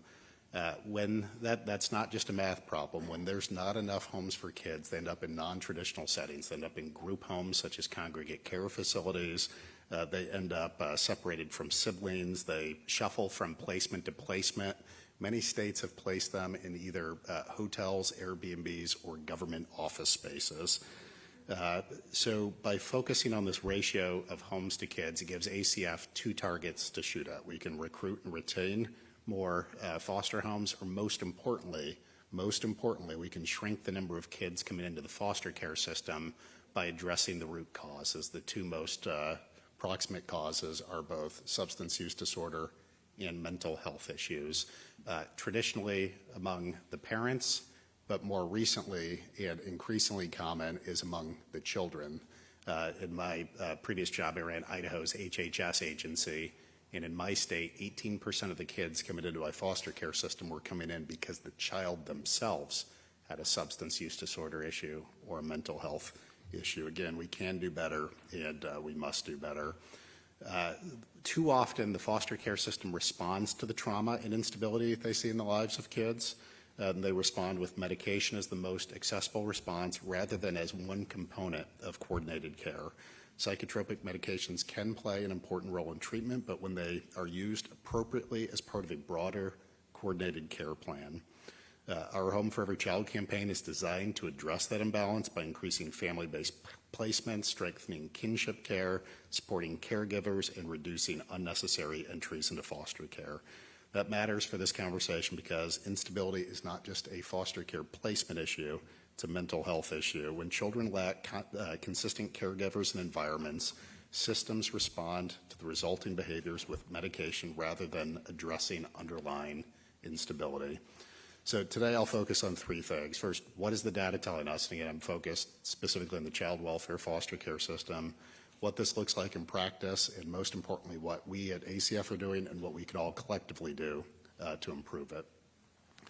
So first, what the data is telling us. Children involved in the child welfare system have significantly elevated behavioral health needs, with 40% receiving a diagnosis. But what stands out to me is not just the level of need, it's how the system responds. Foster youth are prescribed psychotropic medications at rates substantially higher than other Medicaid-enrolled children. In 5 selected states, children in foster care were prescribed these medications at rates 2.7 to 4.5 times higher than non-foster children on Medicaid. In recent peer-reviewed research using Medicaid claims data has found that approximately 35% of foster youth received at least one psychotropic medication prescription compared to 8% of non-foster youth who are also enrolled in Medicaid. Rates vary widely across states and across placement types, suggesting that system factors, not just clinical need, shape treatment decisions. In placement matters, youth placed in congregate care settings experience substantially higher rates of psychotropic medication use than those in family-based placements. Federal survey data found that children in group homes or residential treatment centers were prescribed psychotropic medications at a rate of 48%, compared to 14% in non-relative foster homes and 12% in kinship homes. Studies show that reducing reliance on congregate care and strengthening kinship and family-based placements are associated with improved well-being and lower rates of psychotropic medication use. That tells us something important. Where a child is placed shapes how they are treated, and it reinforces a core point. Strengthening family-based placements is not just about permanency, it's about better mental health outcomes. In other words, why we are focused on a home for every child. In practice, overmedicalization is not just a single decision, it's a pattern. Children often enter foster care already on medications, and over time those medications accumulate, layered without coordination, often without access to the therapies that should accompany them.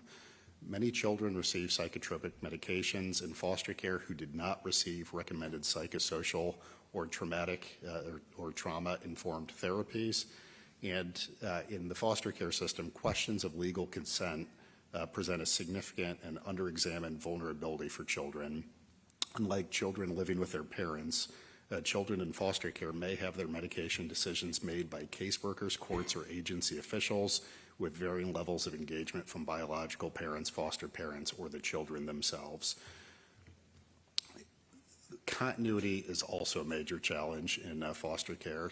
When placements change because of instability, medication management often does not follow smoothly, creating risks of both overprescribing and abrupt discontinuation. For youth who age out of foster care, these risks increase. Many lose both system support and medication oversight at the same time, with little data to help understand the long-term outcomes. Let me be clear, ACF's goal is not to eliminate medication, it's to ensure that when medication is used, it is appropriate, it's coordinated, and it's part of a comprehensive plan. So why does overprescribing happen in the foster care system? There's 4 variables I would highlight. First is instability. When there's not enough homes for kids, children experience frequent placement changes that disrupts continuity of care and increases the likelihood of new prescriptions. Second is access. In many communities, trauma-informed services are limited or delayed while medication is readily available. Third, workforce shortages, especially in child psychiatry. And fourth, fragmentation. This is an area where child welfare, Medicaid, and behavioral health systems often operate with disconnected data and limited coordination, and no single entity has a complete picture of a child's history.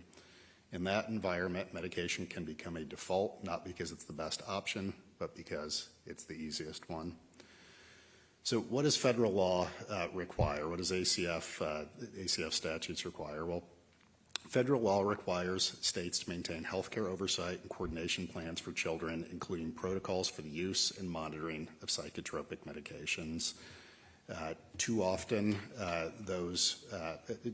audits show that those are not strong policies at the state level. So what I would do is I would highlight a couple proven practices that have shown either promise or real results. Centralized medication reviews, second opinion programs where specialists consult before certain medications are prescribed, psychotropic medication advisory committees, red flag monitoring systems, and required informed consent procedures. GAO, the Government Accountability Office, has specifically recommended that HHS convene state child welfare, Medicaid, and other stakeholders to promote collaboration and information sharing on psychotropic medication oversight. And you can rest assured that those conversations are ongoing, and very soon this summer, we will be convening those entities to talk about how to align not just policies but practices. ACF's role is not to determine individual treatment decisions, but to ensure that children and families are supported by systems that are safe, coordinated, and grounded in evidence-based care. And one of the most significant federal tools that we have for addressing the conditions that contribute to behavioral health challenges is the Family First Prevention Services Act. Family First authorizes funding for up to 12 months of evidence-based prevention services, including mental health treatment, substance use services, and in-home parenting programs for children at imminent risk of entering foster care. Too often, we have put red tape and barriers to states being able to access funding for those programs. So we are hacking through the regulatory rainforest to clear away the red tape and allow states to maximize their prevention funding to treat families early and prevent kids from ending up in foster care in the first place. Children in foster care are entitled to comprehensive behavioral services through Medicaid. All children in foster care are categorically eligible for Medicaid. So we are having significant conversations with our colleagues at Medicaid. Dr. Oz has brought in an all-star team, including folks who have experience at the state level, who have overseen both child welfare as well as state Medicaid programs. We have been in talks with them about breaking out data that gets reported for children as part of the STAR ratings program, segmenting data for foster youth versus non-foster youth so that ACF can more objectively intervene in states whose data demonstrably shows weak practices. And we are committed to addressing the cross-system challenges, working through our partnerships with federal and state agencies, both in behavioral health and Medicaid. So at ACF, we are focused on getting the fundamentals right. Children need stable families, they need consistent caregivers, and they need access to the right services at the right time. When those elements are in place, everything else changes. Medication has a role, but it should never substitute for stability, connection, and comprehensive care. ACF's A Home for Every Child initiative is about building that foundation so that fewer children reach crisis, fewer systems rely on medication as the first response. If we align our policies, funding, and partnership around that goal, we can move from managing symptoms to supporting real healing. And we can give every child not just a placement, but the chance to grow up in a stable, healthy, and connected family. Please join us in this journey. Thank you.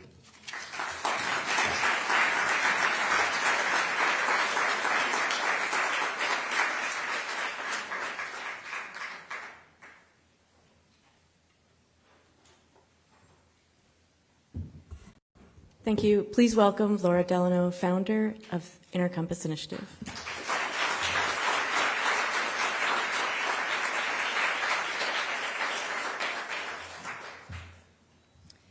Thank you, Deborah, and thank you so much to the MAHA Institute for making this day possible. It's really an honor and privilege to be here.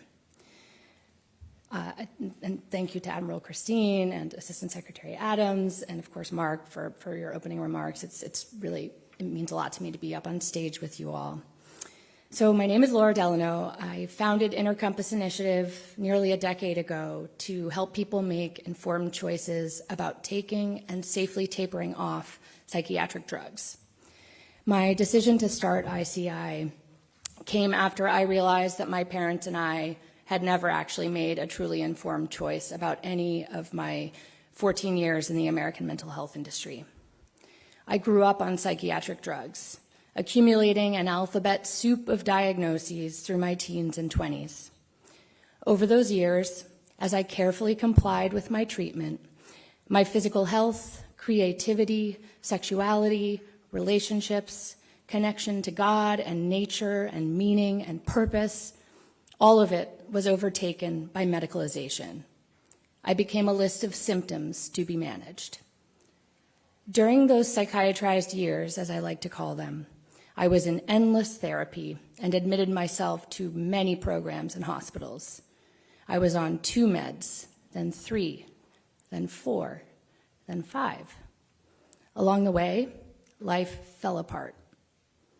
At age 25, told by my psychiatrist I was so severely mentally ill that I was now resistant to all treatment, I tried to kill myself. I am far from the only one. Not a day goes by that I don't thank my lucky stars I made it through alive, and that I eventually realized this medicalized understanding of myself had become a prison. I made the decision to abandon all my diagnoses and come off all the meds I'd been told I'd need forever to stay alive. That was 16 years ago now. I want to pause here to define this word medicalization.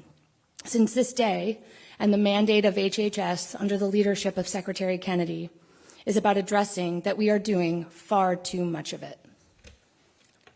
Medicalization is what happens when we take complex human struggles and call them a disease. It's the act of pathologizing natural, understandable, even commonsensical responses to our individual lives and the broader world in which we live. To be clear, questioning medicalization isn't about denying suffering or denying that many people experience real benefit from psychiatric treatments, especially in the short term.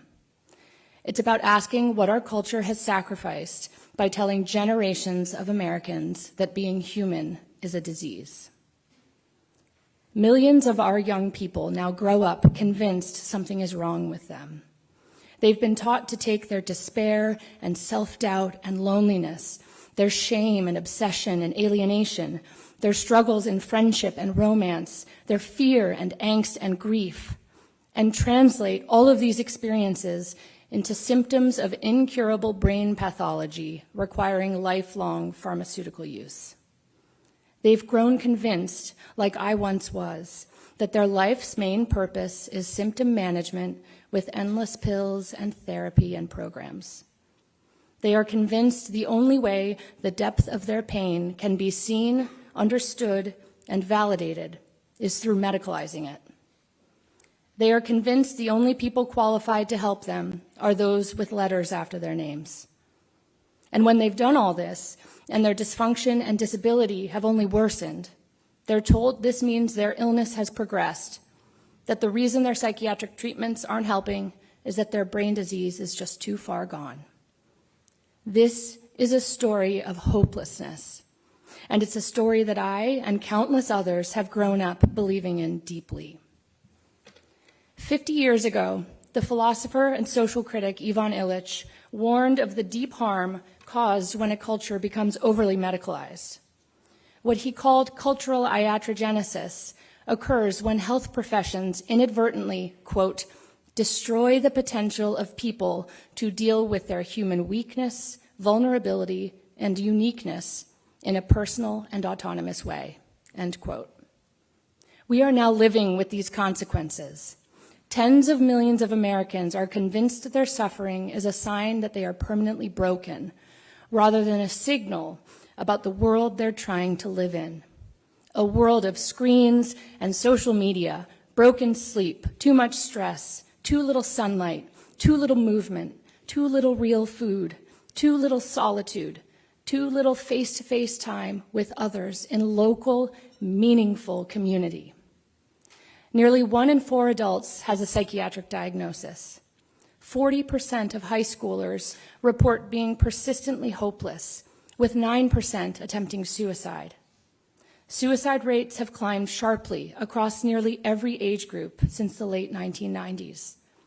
Nearly 50,000 Americans killed themselves in 2023, the highest number ever recorded. At the same time, nearly 65 million Americans are taking psychiatric drugs, including around 4 million children. We're told this is a mental health crisis. But what if this crisis is in large part fueled by misinterpretation, by medicalizing struggles that were never medical to begin with and don't have medical solutions? Just as we have woken up to the misleading story sold to us by the pain management industry, that all physical pain is a problem to be eradicated with safe, effective pharmaceuticals that are not dependence-forming, we are now waking up to the false promises of this industry of mental health, an industry that's taught us emotional pain is a symptom to eradicate with safe, effective pharmaceuticals you'll likely need for life, but if not, don't worry, you can easily stop. Time has run out on this deceptive mythology. Our culture sees through it now. A couple of years ago, I never in my wildest dreams would have imagined we would reach this tipping point. Yet here we are. Look around this room. Among us are current and former patients, family members of long struggling people, some of whom have taken their own lives, grassroots advocates, entrepreneurs working to address overmedicalization at every age, mental health professionals trapped by the limits of the systems around them, knowing in their hearts that this isn't how it's meant to be. This isn't why they came to this work. Prescribers who are losing faith in their own prescription pads. Leadership and staff across Health and Human Services and Capitol Hill. We are a family here, or at least we should be. For a long time, it's been mostly patients sounding the alarm on overmedicalization. People who have lived its consequences firsthand, realized there was in fact a future beyond chronic illness, and had no choice but to develop safe psychiatric medication tapering protocols because their doctors couldn't or wouldn't help them. Prescribers are trained to put people on psychiatric medications, not help them safely taper off. They aren't taught about the dependence-forming nature of all psychiatric medications, not just benzodiazepines, or that the difficulties patients face when stopping their medications may well be withdrawal, not relapse. They don't realize that tapering slowly doesn't mean over days, weeks, or months, but possibly over years. Patients had no choice but to develop the world's safest tapering protocols for themselves and build online communities to share them freely with one another because there was nowhere else to turn for reliable information. It's why I founded Intercompass Initiative. Thank goodness this is now changing. Prescribers and mental health professionals are realizing that they, like us patients, have been misled by the quick fix promises of the industry they work in. They came to this work because they wanted to help suffering people and were not given the information they needed. This is an information problem we are all in together. There are many out there who want to keep us divided. They want to polarize and politicize this conversation, making it about right versus left, patient versus doctor, us versus them, quackery versus science, pro versus anti-medication. We mustn't let them. This should not be a war zone. This should be a community table where we come together to learn from one another and embrace vulnerability, humility, and curiosity, working together to once and for all address this national crisis. We owe it to the 65 million Americans on these medications to build safe off-ramps that should have been provided all along for those who want or need them. And we owe it to our children who hold the future of this country in their sweet, sensitive, impressionable hearts to remember what it means to be human, that emotional pain is part of being alive, that meaningful help comes in countless forms beyond a pill bottle. Only then will the world they've inherited begin to make sense again. Thank you.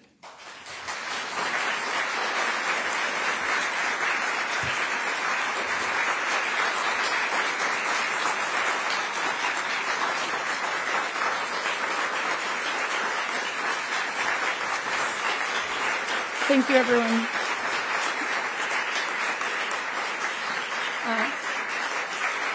Thank you. It's good to cry. I hope there's a lot of crying today. I cry all the time. I love it. We are 10 minutes ahead of schedule, so why don't we take a 10-minute break, and then we'll reconvene with the first panel at 11 o'clock. Thank you.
I think it's really important as we come together to talk about where we want to move forward, how we want to reform policies and practice, to start by actually taking stock of what has brought us to this situation we are in as a country.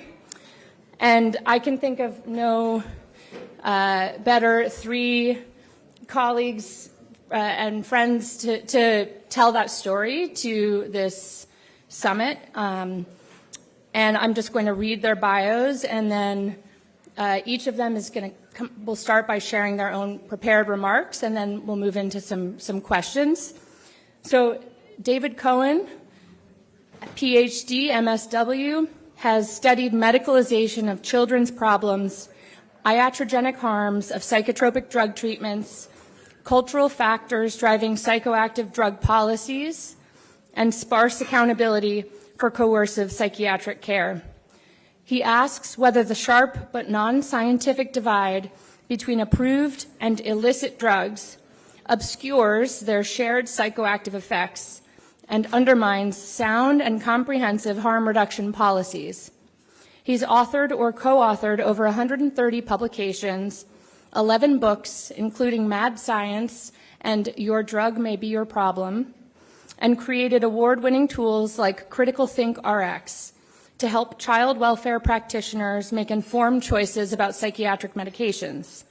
More recently, he produced the first contemporary count of involuntary psychiatric detentions in the U.S. A former Fulbright Distinguished Chair, he is Professor of Social Welfare and Associate Dean at UCLA's Luskin School of Public Affairs. Next is Gretchen Lefevre-Watson, PhD, who is a licensed clinical psychologist whose research and intervention projects have received scholarly and media attention. She's served as a professor of pediatrics, psychiatry, behavioral sciences, and education at universities and medical schools in the U.S. and abroad, and as director of patient safety at a large healthcare system. She received millions of grant dollars to study the epidemiology of psychotropic drug use in children and non-drug alternatives. She's an academic affiliate at the University of South Carolina and a member of the Southern Network on Adverse Reactions, or SONAR, a national post-marketing drug surveillance initiative, and the author of the forthcoming book, Prescription Affliction, the Overuse of Psychiatric Drugs in Children. And lastly, Jeffrey Lacasse, PhD, MSW, is a researcher and educator who's spent nearly 25 years challenging conventional thinking about mental health care. He focuses on psychiatric diagnosis and medication, asking important questions about what truly helps people in distress and what barriers may prevent better outcomes. He's written widely on topics such as the chemical imbalance theory of depression, direct-to-consumer drug advertising, medical ghostwriting, and the high rates of psychotropic medication use among children in the child welfare system. With roughly 75 publications, nearly 2,900 citations, and an H-index of 25, and I don't even know what that means, but it sounds like a great thing.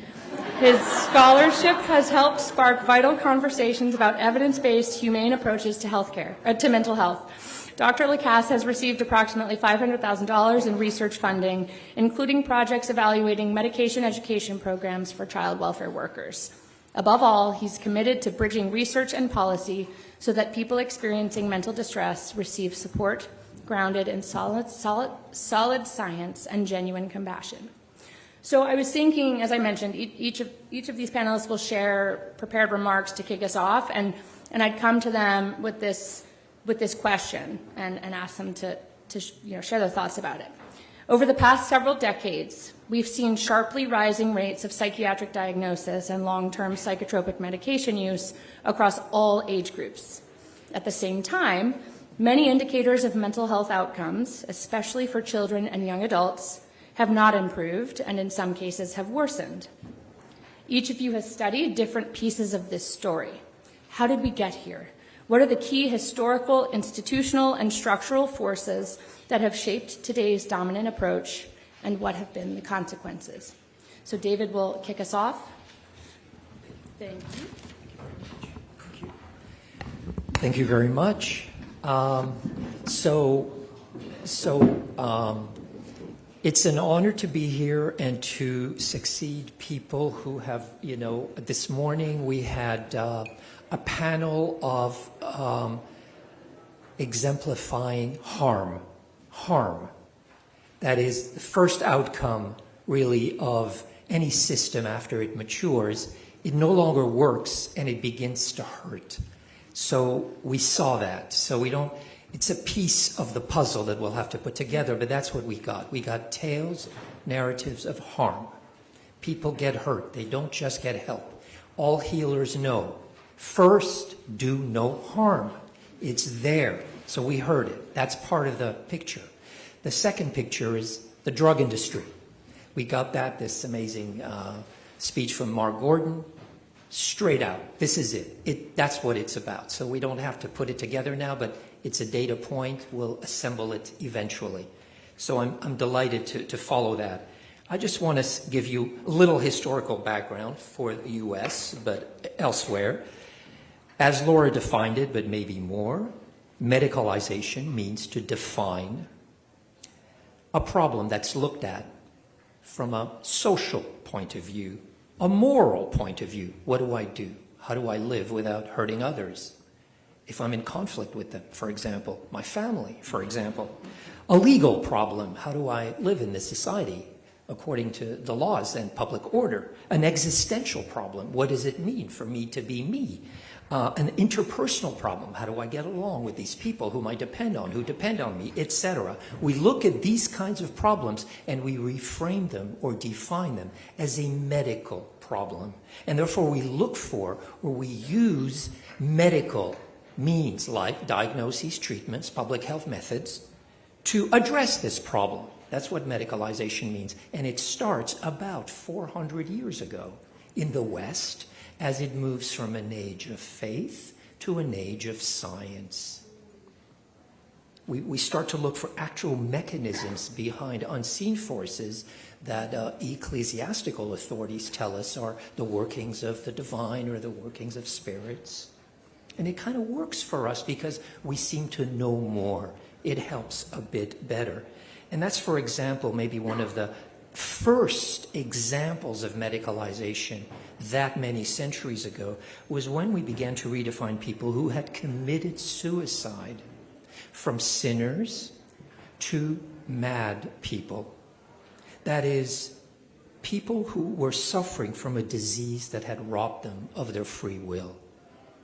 Why did we do that? Because we wanted to spare their cadavers from being mutilated and their families from having their goods confiscated because these suicidees had violated an important religious norm which made perfect sense at that time. In that way, we were bootlegging humanism. That is, we were promoting ideals of tolerance and acceptance of people under the guise of increasing medical knowledge. So we were promoting a sort of a technical fix to continue managing our social, legal, moral, ethical, religious problems in a different way. Medicalization has grown exponentially, of course, over now, let's get closer, 120 years. Then we were worried about a few insane or mad dependent people in some faraway asylums. Today, we're concerned about the health of the entire nation, the mental health of the whole country. We have a socio-political, psycho-bio-industrial medical complex with at least 2 million professionals in the workforce dedicated to identifying, like those children who get sent. Why? Someone asked, how did it start? Where did you go? Why were you sent to a doctor? Because that's just what we do. We have a workforce that identifies, looks for people to send them to these approved, credentialed experts. And every person on that panel this morning was provided with the most approved, conventional, credentialed help available. This is the norm today. So a couple of other figures, nearly half the U.S. population is going to meet criteria for a lifetime diagnosis of mental disorder. And more so, 65% of adults in a nationwide poll in 2024 reported concerns with their own or a family member's mental health, and 77% ranked mental health in the country as a major concern on par with the economy.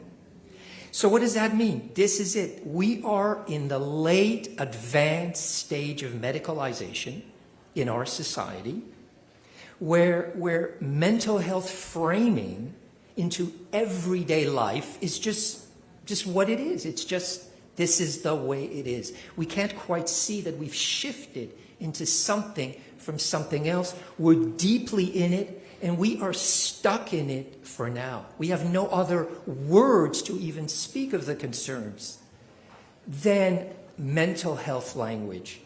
That recent explosion began in 1968 with the arrival of DSM-3, the third edition of the Diagnostic and Statistical Manual of Mental Disorders of the American Psychiatric Association. Overnight, DSM-3 dropped on the doorstep over 100 refurbished or brand new diagnoses: ADD, attention deficit disorder, borderline personality disorder, panic disorder, oppositional defiant disorder, that instantly, for different reasons that only historians can really well understand by taking into account the context of those times, that instantly they medicalize every challenge of human existence, as Lord Delano talked about. In other words, every struggle, every developmental challenge, every moral dilemma, every obsession, every distraction, every misbehavior became a mental health concern to be treated by mental health professionals. DSM proposed these low inference descriptive phrases, stripped of all context, as if they were talking about a piece of wood, stripped of all context that could give any complaint, any pain, any misbehavior, any meaning was gone, and said that they promised that if you group people in these categories, it would help us to discover how the people in the categories differed physiologically from the people outside the categories, to discover the physiological basis, because after all, these were diseases. So we need a way to find what are their physiological causes. And so let's put them in these categories so we can now search the physiology of these similar people and see how it differs from the normals outside the categories. And after only a tiny hesitation, the burgeoning mental health professions rushed in to join in that relabeling of virtually everything that plagues us in life. But that scientific promise never materialized. After 46 years of the DSM, after DSM-3, not a single mental disorder in that book ever graduated to a general medical condition. Not one. They still remain that special species of something medical, but not quite that we could define any way we want, but it's a medical problem. In other words, we know a mental disorder when we see it, but no one can tell you, what is it? After a while, the reframing becomes the thing itself. We are stuck. The DSM has been battered by insider-outsider critiques. It's been deserted by 3 or 4 of its task force leaders. It's been repudiated by the former head of the NIMH. You name it. But it's lost all pretense to validity. It will not allow us to discover reliable biomarkers that accompany, let alone explain, why a person is receiving that diagnosis. It's all just eyeballing you and saying, you've got a brain disorder. So total scientific failure, but astounding cultural success. Astounding. Who doesn't know? 5 diagnoses that you apply to friends, coworkers, family members, yourself, without any diagnostician. And this thing is a complete part of the culture, and especially American culture. Why? because in America, the DSM has remained our only way to determine a person's eligibility for help using public funds or third-party reimbursement during times of distress or misbehavior. Asking for help, being a resident or a citizen, just won't do it. We've got to pronounce your problem as a disease or a medical problem before we respond to it with companionship, shelter, or drugs. Now, the role of drugs, I'm finishing soon, the role of drugs, both as vectors, transporters, and consequences of medicalization has been discussed endlessly. It's obvious to many of you. But first, let me say, from a large vat of drugs with varied psychoactive properties, sedation, activation, blunting, what have you, we selected some that we refined further for the treatment of these mental disorders, which is life, everything in life, every problem in life. And this reinforced a divide between other similar or identical drugs used in unregulated or illicit markets. The divide became sharper over time. We painted a portrait of patients with legitimate illnesses, prescribed safe and effective drugs, and people with illegitimate motives using dangerous drugs.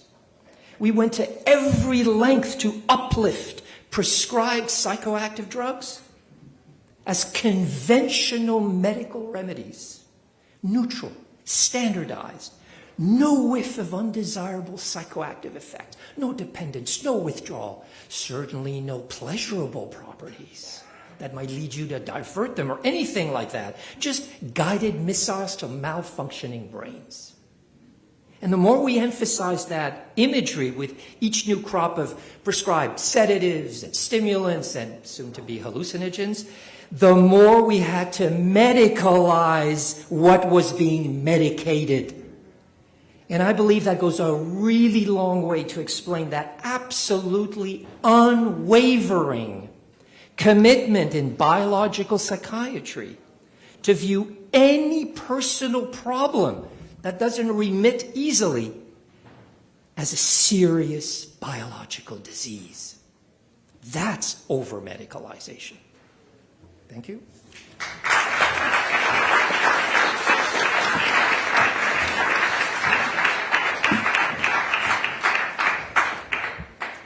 Good morning. Thank you for being here. I'm Gretchen Watson, and as Laura said, my background is in clinical and pediatric psychology with expertise in public health. And the reason I'm here today, in part, is because back in the 1990s and 2000s, I led a research team that uncovered the epicenter for the overprescription of psychiatric drugs in children. That place was Hampton Roads, Virginia. It's where I live, a region of 1.8 million people that includes numerous cities, including Norfolk and Virginia Beach. Having discovered the country's first ADHD hotspot, offered lessons largely ignored. But it's not too late to learn from Hampton Roads. So what did we find? By 1999, 19% of the elementary school children in that region had been diagnosed with ADHD. 84% of them had been medicated for the condition. More troubling, 28% of the ADHD medicated children were on 2 or more psychotropics simultaneously. 9% were on 3 or more. Back then, a quarter of a century ago, that level of prescribing was completely unheard of in children. What did all that medication do? Well, ironically, the ADHD-diagnosed children who were medicated had worse educational outcomes than the ADHD-diagnosed children who were not medicated. At the time, we were surprised by that finding, but since then, National Institutes of Mental Health Research has made it abundantly clear that long-term use of ADHD drug therapy leads to a deterioration, not only in academic outcomes, but also in social emotional functioning. When we shared those findings with the Hampton Roads community, they were alarmed, but they tackled the problem systematically. Within 4 years, the community reduced the rate of ADHD diagnoses by 32%. And they did that while implementing non-drug interventions that were associated with educational improvements. These included a 70% reduction in discipline referrals, significant decreases in ADHD symptoms from the beginning to the end of the school year, and higher test scores on every subject of the statewide academic testing.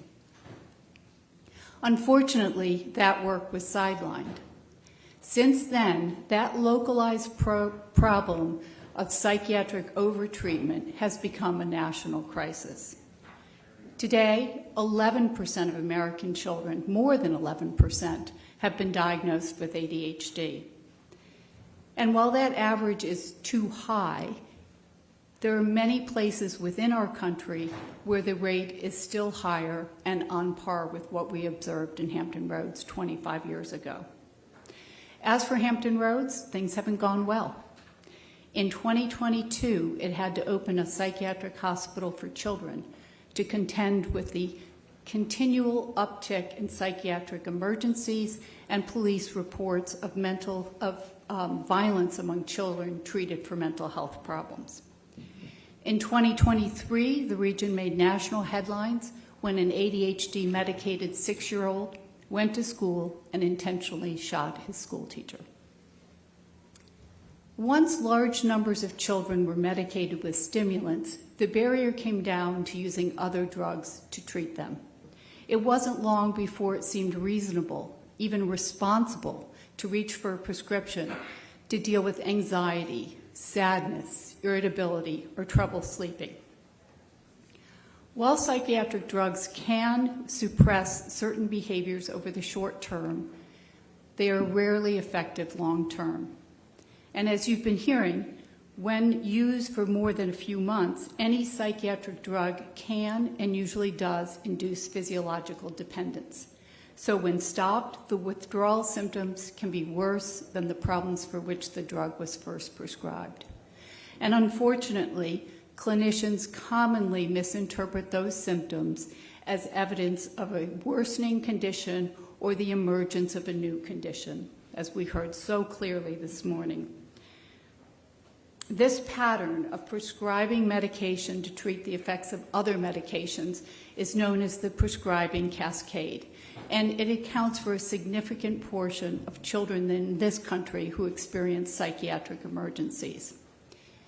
It's now evident with the benefit of hindsight that ADHD is a gateway diagnosis that opened the door to the medicalization of childhood and to drug cocktails for young children. By 2015, more than 40% of ADHD diagnosed children in this country between the ages of 2 and 24 were taking multiple psychiatric drugs. That's according to pediatrics. In addition to stimulants, their drug combinations often included antidepressants and antipsychotics. Antidepressants, as we've heard, increase the risk of interference with sexual development. They also increase the risk of suicide. And we know for certain that antipsychotics, which are powerfully sedating drugs, cause weight gain, diabetes, and tardive dyskinesia, a permanent, debilitating neurological condition. Children in foster care, again, as we've heard, receive all these medications at exponentially higher rates. We have a generation of children that has been growing up under the influence of psychiatric drugs. Even more insidious still, psychiatric diagnoses themselves can damage a child's sense of self, convincing them that they need to take drugs for the rest of their lives just to function normally. Too many children are victims of what I call a prescription affliction. By this I mean the unintended harm that occurs when common emotional struggles and behaviors are recast as psychiatric illnesses requiring drug therapy, typically with too little attention paid to long-term consequences, withdrawal risks, and non-drug alternatives. This prescription affliction must end before it ensnares another generation. Thank you.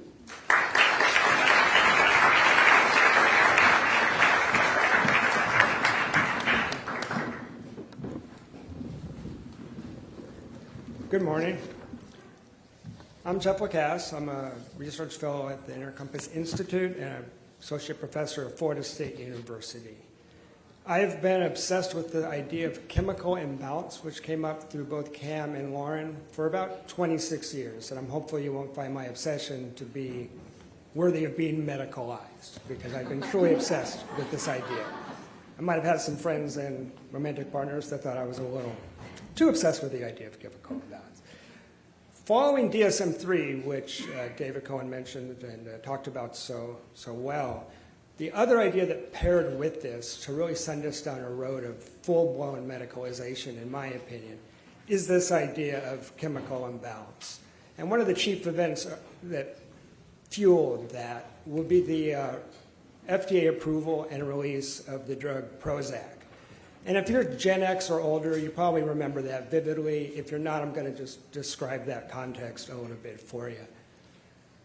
In 1989, when Prozac was approved and then marketed, we didn't have direct-to-consumer advertising yet, but it was marketed to physicians, obviously, so they would prescribe it.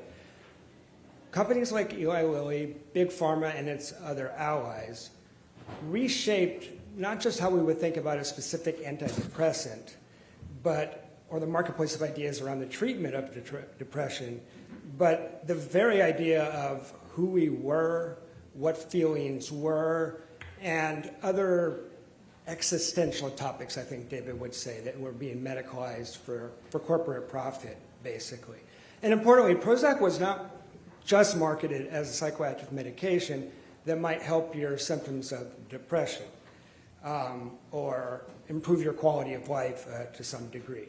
It was importantly marketed as a drug that would correct a known chemical imbalance in your brain. Now, and Cam and Lauren spoke so capably about this, but if I was sitting across from a person in a white coat with an MD that told me I had something wrong with my brain chemistry and they had the remedy, I think I would have to be crazy to not at least strongly consider that. And I believe that's fueled a lot of the medicalization. So the proposed, and it was theoretical, we used the word putative, the proposed mechanism of action of Prozac and drugs like it, like Zoloft and Paxil, became an explanation or a description of the symptoms of depression. And not just depression, this is where it got confusing in terms of the veracity of this theory, because serotonin imbalance not only caused depression, they claimed, but post-traumatic stress disorder, generalized anxiety disorder, premenstrual dysphoric disorder. And so the theory began to not make a lot of logical sense very quickly, but it was nonetheless very, very popular. This was just a brilliant and seductive marketing campaign. After convincing physicians to tell their patients this, it filtered down throughout the mental health system.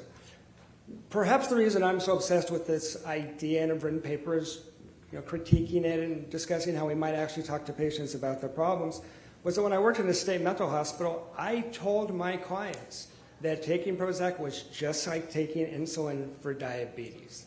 That is not true. Perhaps this is my penance for saying that over and over again.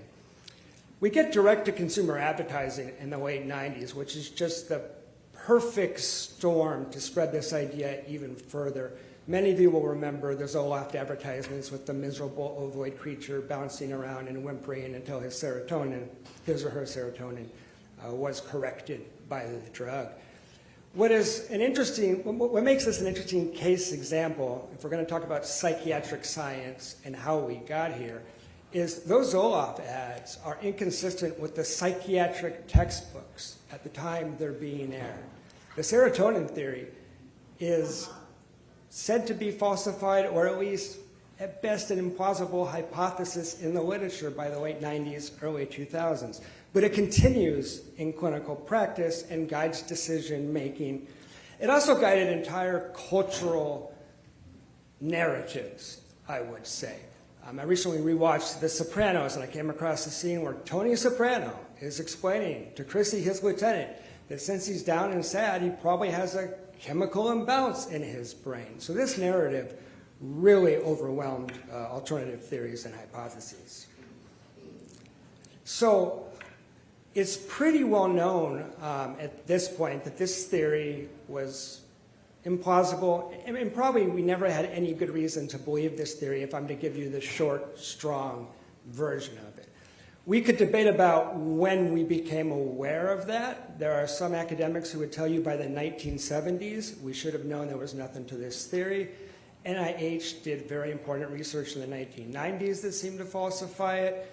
If you ask ChatGPT, which I did this morning because I was curious, it will tell you by 2005, 6, 7, the theory is dead. And the advertisements disappeared by 2008, 9, making any claims of serotonin imbalance. It still happened regularly in clinical interactions. I don't know if you could put the serotonergic toothpaste back in the tube. I teach aspiring social workers, and every single semester I hear from students who have been told this theory recently. And the self-correcting nature of science, there's a couple lessons here. One is the self-correcting nature of science did not work as far as the knowledge dissemination, the advice to clinicians, and the general public. There was decades and decades of a theory that's now falsified, but at the time was known to be implausible, being perpetuated over and over again. And I collected data with a colleague in 2024, because one thing you might think about is, okay, well, that's not being advertised to the public anymore. Clinicians can't be learning that serotonin deficiency is the root of depression any longer. So what does the general public think? Well, in our survey, 88% of the public endorsed the statement that depression is caused by a chemical imbalance. And 48% of recently diagnosed women, they were diagnosed with depression, said that their prescriber had mentioned this as one of the potential explanations. So sort of a zombie theory that goes on and on and on. So there's a lot of lessons we might learn from this. I use this as a case example of one situation where the science didn't work right, the dissemination efforts didn't work right, and people were misled, as Cam and Lauren talked about so powerfully. But a couple final points. First of all, the lack of causal findings in psychiatry, which David had referred to, the fact that we cannot find the etiology of what we're labeling mental illnesses, creates this vacuum. People want an explanation. And corporate power was happy to go in and fill that. And clinicians, including some, I'm sure, unwittingly, went along with it. We preferred, as a society, a simple wrong answer to a complicated right answer. The other thing I think this raises for us is I focused on one issue. I think it's a huge one, the chemical imbalance issue. But it's a situation where the science was not self-correcting as it should have been, and we've reaped the consequences of that. To move forward, to do better in the future, I think we need to acknowledge issues like this, and I think we need to look pretty hard for other examples. This is just one case example that everyone would be familiar with, the idea of chemical imbalance, but there are probably dozens of issues that are similar to this, where the science, the dissemination, and the practice have now lined up well with data. Thank you.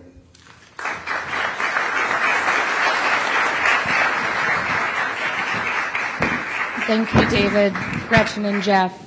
You guys really painted a great overview of the backstory that's brought us here. And I want to get into some more specifics. And Gretchen, I want to start with you. So, of course, there's widespread concern about this mental health crisis among youth in our country. And in response, many schools have begun to implement mental health screenings, as they're called, which are brief assessments designed to identify students who might benefit from being taken to a mental health professional of some kind. And last year, Illinois actually passed a law mandating universal screenings in all public schools for grades K to 12. And I know you have concerns about these screenings, and I'd like to ask you to explain what your concerns are. Thank you. I want to grab the mic. Yeah. Okay, thanks. Well, at first glance, screening sounds like a great idea. But since 1968, when the World Health Organization published its first report on screening, which is now seminal, and ever since, leading experts have recognized that the idea of early detection and treatment sounds simple, but is actually incredibly complex. It easily causes more harm than good. And universal mental health screening is absolutely no exception. And it's actually not only ineffective, it's proving harmful. And that makes sense because it violates two of the core, fundamental, and indisputable principles of screening. First, to screen a condition, the condition must be valid and reliably diagnosable. Psychiatric diagnoses fail miserably on both of those counts, as we've heard. It routinely converts normal behaviors into pathological terminology. On that basis alone, the idea of universal screenings is troublesome. But the second core principle is that when you screen, the treatment must be readily available. And it's not. The American Psychological Association and the American Psychiatric Association have both warned that the demand for child services already far exceeds the number of available clinicians to provide that kind of treatment. Families are facing long wait lists or no treatment at all. And this is caused in part by universal screenings, which are happening in a third of American schools now. And if we continue down this path, it will only get worse. Yet, in pediatric practices across the country and emergency departments across the country, children are routinely being screened. Parents are asked to step out of the exam room, where their children are, sometimes as young as 8, are asked these leading questions about suicide, and I think it's important that you actually hear them. 1, in the past few weeks, have you wished you were dead?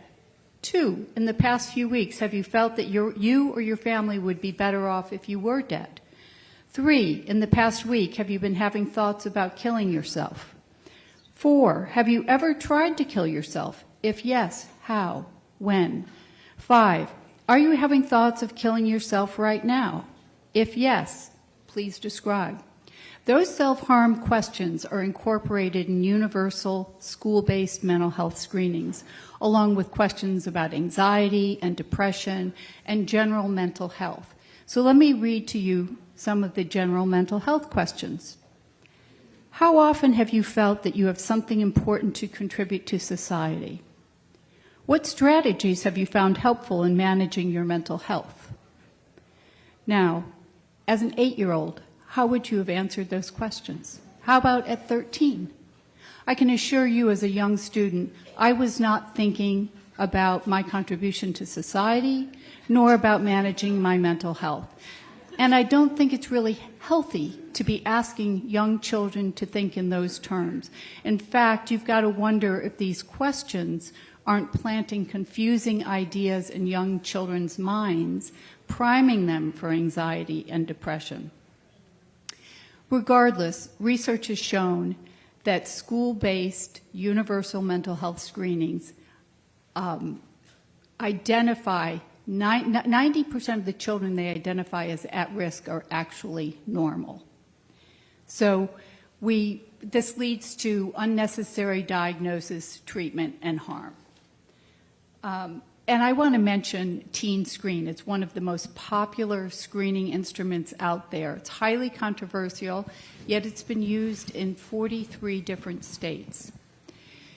It was developed at Columbia University, but its development and promotion was funded by the National Alliance of the Mentally Ill, NAMI, which many in this audience may recognize is heavily funded by the drug industry, basically a front group for the drug industry. That screening instrument identifies 84% false positives, so most of the kids it identifies are perfectly normal. This raises the question, are these screenings actually marketing tools for psychotropics, creating a pipeline from school screenings to referrals to the outside? Most serious mental illness emerges during adolescence or young adulthood. So we have a lot we can learn from the Veterans Administration, which has been screening older but also young veterans for depression since 2016. And Derek Blumke, who is here, will talk about that in more detail later, I'm sure. But that screening initiative has led to more veterans being diagnosed with depression and being given antidepressants. But those factors correlate with increases in suicide, not decreases in suicide. While that program continues and is problematic, the VA deserves great credit for working very hard right now to obtain written informed consent to make it law for veterans. Well, I would say children deserve no less protection. Unfortunately, when these screenings are done in schools, written parental consent is rarely part of the program, and school counselors are encouraged to share results with other school personnel, often creating self-fulfilling prophecies. So this is, troubling on so many levels.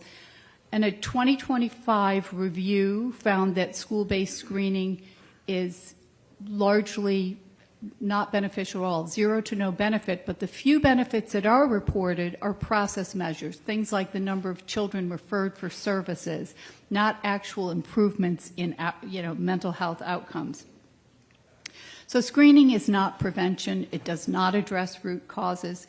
And instead of pouring money into that, I think we really need to find ways to reduce the overuse of psychiatric labels and drugs and to prevent mental health problems before they develop.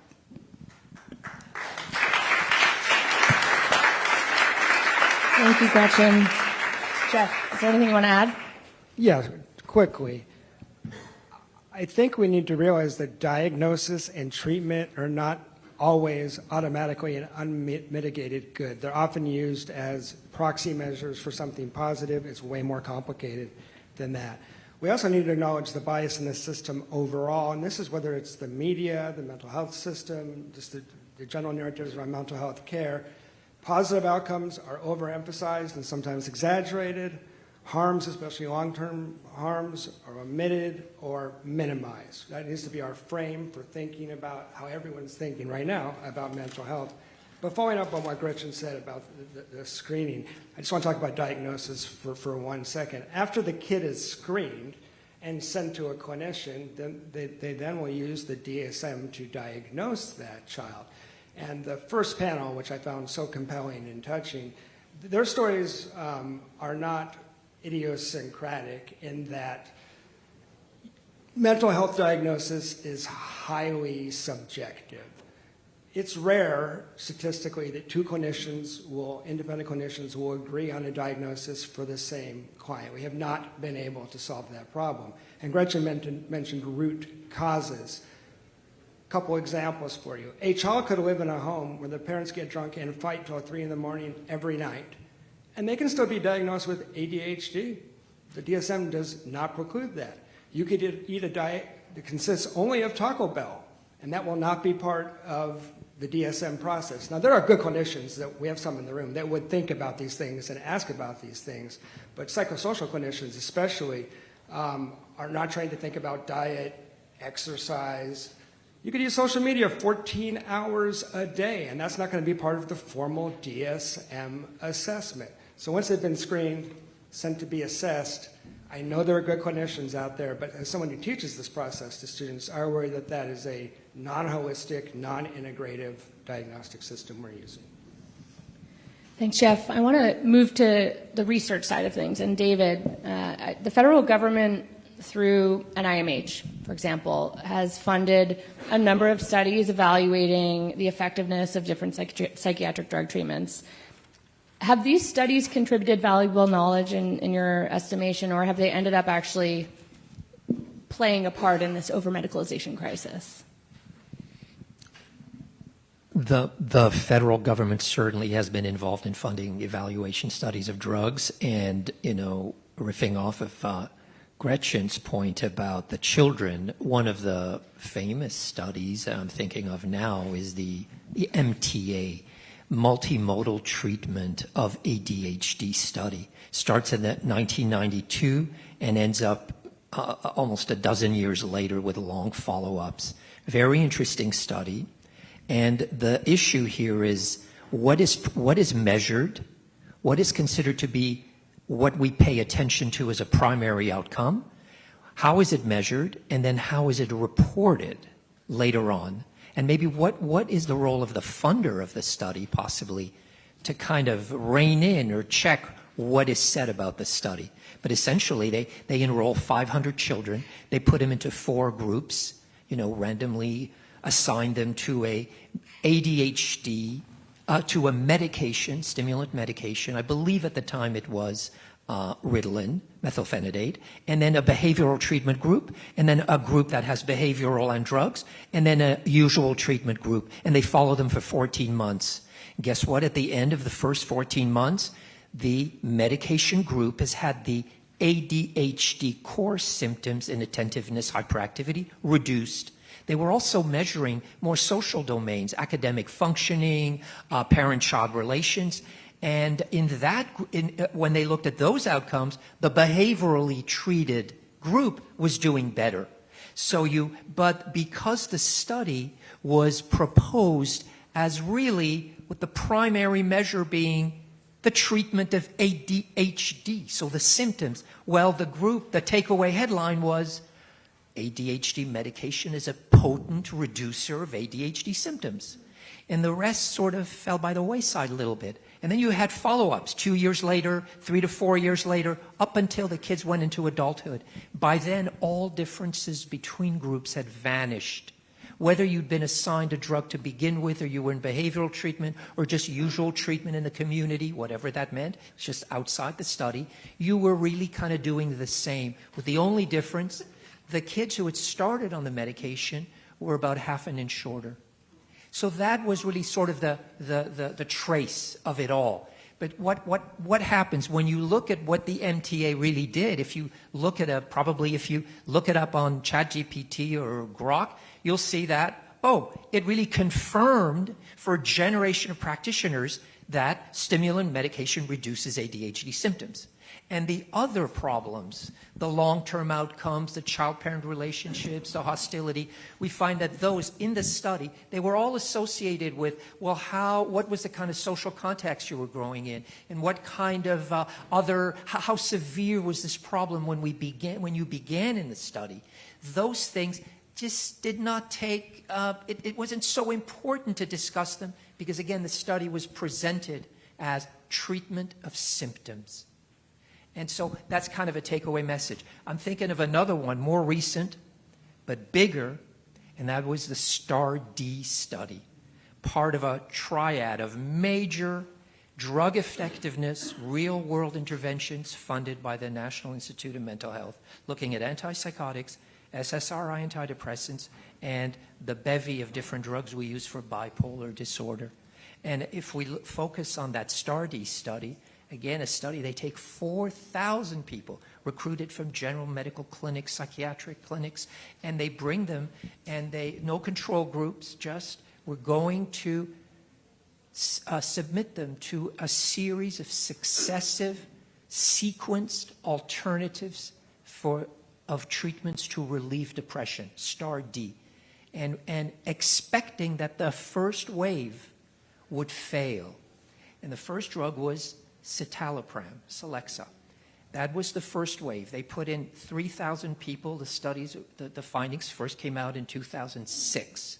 And they showed out of those 3,000 people who entered that first 14-week, 84 days or so wave, only 27% had a remission. And then the rest of them were some who did not remit and so forth, went on to other waves with other drugs. 5 other drugs were all tried. On and on and on until they went through the end of the study. everything kind of went wrong with that study because the researchers began to deviate from the proposed protocol that they had, that was funded by the NIMH. And they kind of changed the rating instrument they said they would use to make it easier for people who had not remitted to be considered remitters. That is, who were responding positively to their medication. Now, they had a whole bevy of symptoms that were left over. So everything was kind of changed. And then because of the obtuse design and the complex study, people going from one phase to another, with many dropping out, remitting, responding, relapsing, going into another phase, it became very complicated. So every time they went on, fewer and fewer people were getting better, as you can imagine, after 4 waves of treatment. But then when they published the study, the first findings of the wave, again, 2006, they say there's a theoretical cumulative remission rate of 70%, 70%, which made it look like, well, that's totally on par with any medical treatment out there for any condition. 70%, that's pretty darn good. And that's what left over, reported repeatedly, no later than a year ago in the New York Times. In a lead paper in the New York Times, repeating the 70% effectiveness rate for SSRIs. But there were reanalyses that were done shortly after. But no one cared about those because the first findings were, if you keep trying, it works 70% of the time. That's what people took away from it. In reality, only 3% of the 4,000 people did not drop out of the study, remitted, and stayed better for the year. 3%. So when you put a good spin on it, it's up to 15%, and recently people say, well, maybe 35%. But in a whole generation of psychiatrists, they were trained to say, this is the standard for treating treatment-resistant depression. Keep trying successively, it'll work 70% of the time. And so that's where you get this lots of money going in to fund a study. The elite of psychopharmacology in the United States. You know, how could you say these findings are strange? Or we need much more independent analyses in studies that are going to have such scale, such impact. We need independent analyses. We need sort of self-checking mechanisms in that process from the start. So the funders have to, you know, it's the 2020s, folks. It's a new era. We need checks and balances on the studies themselves. Just like a Supreme Court gives a dissenting opinion and publishes that with the major decision, we need the alternative analyses by qualified people of the data that goes out with the study. There's no one narrative that the researchers own and must impose on society for 25 years. So STAR-D came out in 2006. We're in 2025, and it's only last year that the cover of Psychiatric Times finally aired, you know, with a headline, STAR-D dethroned, meaning it took 17, 18 years since the study was published for the profession to sort of like look at the issue in the eye and say, maybe we were fooled.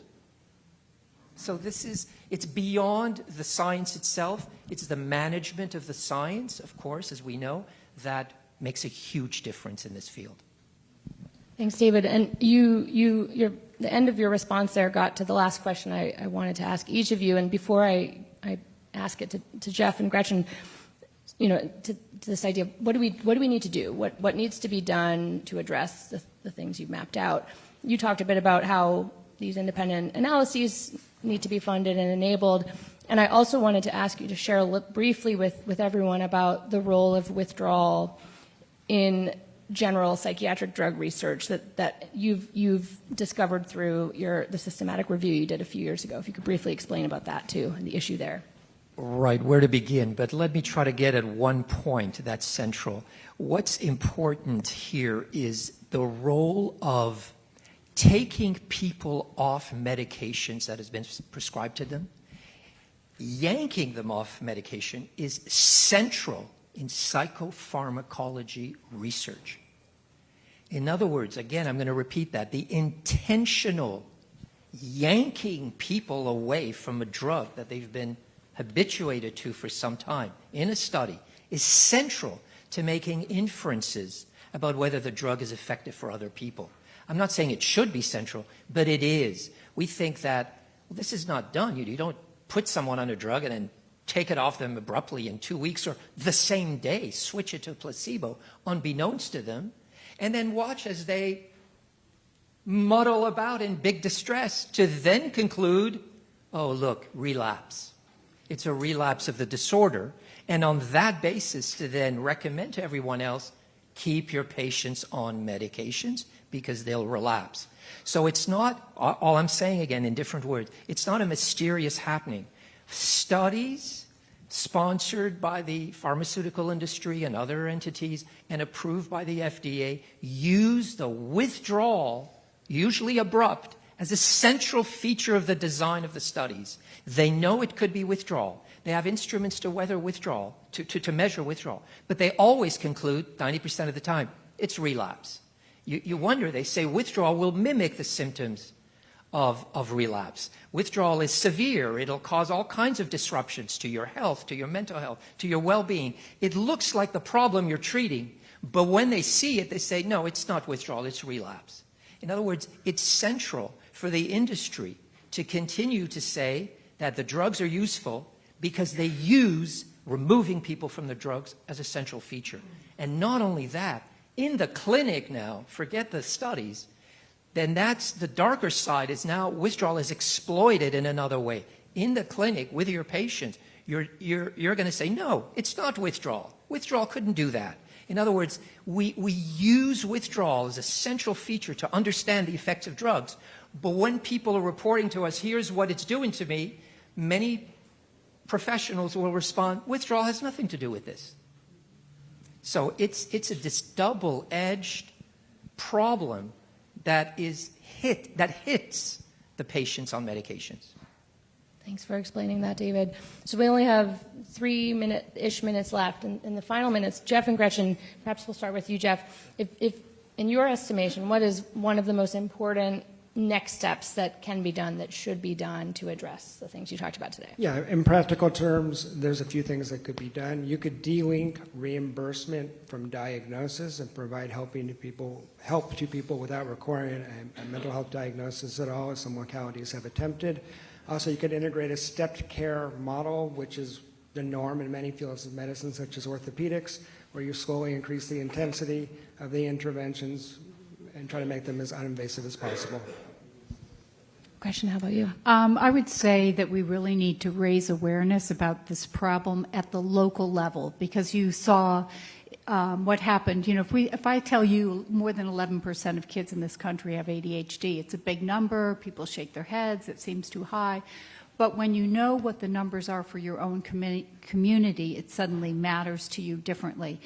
And just as a quick example, the ADHD rates, as I mentioned, vary tremendously from one place in the country to another. We also now have solid national research that shows the level of ADHD drug prescribing to children in a school predicts the level of drug abuse in that school. So, you know, I say to people, is this happening in your community? How would you even know? But we have electronic health records. That data can be readily accessed without violating patient privacy and confidentiality. We already do it for opioid prescription rates by zip code, asthma and diabetes rates by census tract and the like. And I think it's time that we use that data to report on psychotropic prescribing rates at the local level so people can decide whether it's a problem for them in their own community. And I like to remind people, you know, many of us in this room will remember the public service ad, it's 10 p.m., do you know where your children are? Well, I think today maybe it's, you know, what's the level of psychotropic prescribing in your child's school, and are you comfortable with that? Thank you. Thank you, Gretchen. Before everyone heads out to lunch, Deborah, do you want to make some announcements about the lunch? Thanks, Laura. Just and thank you. do you want to wrap? Okay. I just want to say that we're going to break for lunch now, and as we break for lunch, you'll need to take everything out of the room with you. You cannot leave any bags. On the way back in, because Secretary Kennedy is joining us for the second part of the program, we will have to have everyone go through a metal detector, and only registered guests will be allowed back in. You'll have to have both your badge, so please don't forget your badge, and an ID card. And you will have to check your bags as well before re-entering the room. I also wanted to mention, because of that, it's probably wise to return at around 12:30, 12:45. I know that doesn't give us a lot of time. Bree put together a list of kind of grab-and-go lunch options pretty close by. There's Café du Parc right in the Willard Hotel. So hopefully you'll find something that is easy and quick, but I highly encourage everyone to come back by 12:30, 12:45, latest. Thank you so much.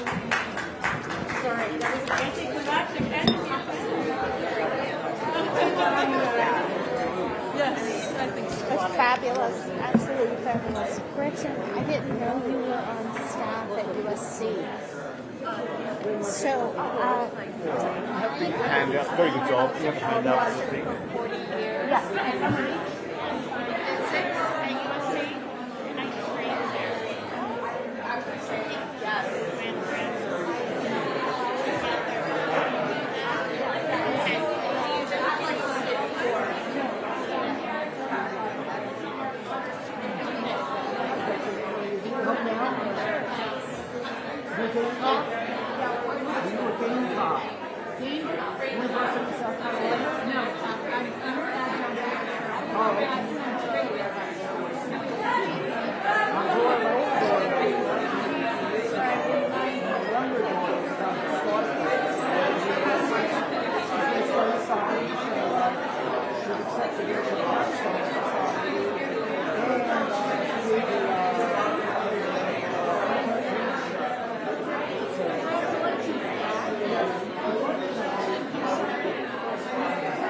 We'll still finish at 2:05.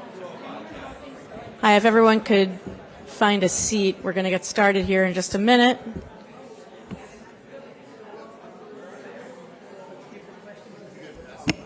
Bree, are you here? Meredith, Bree.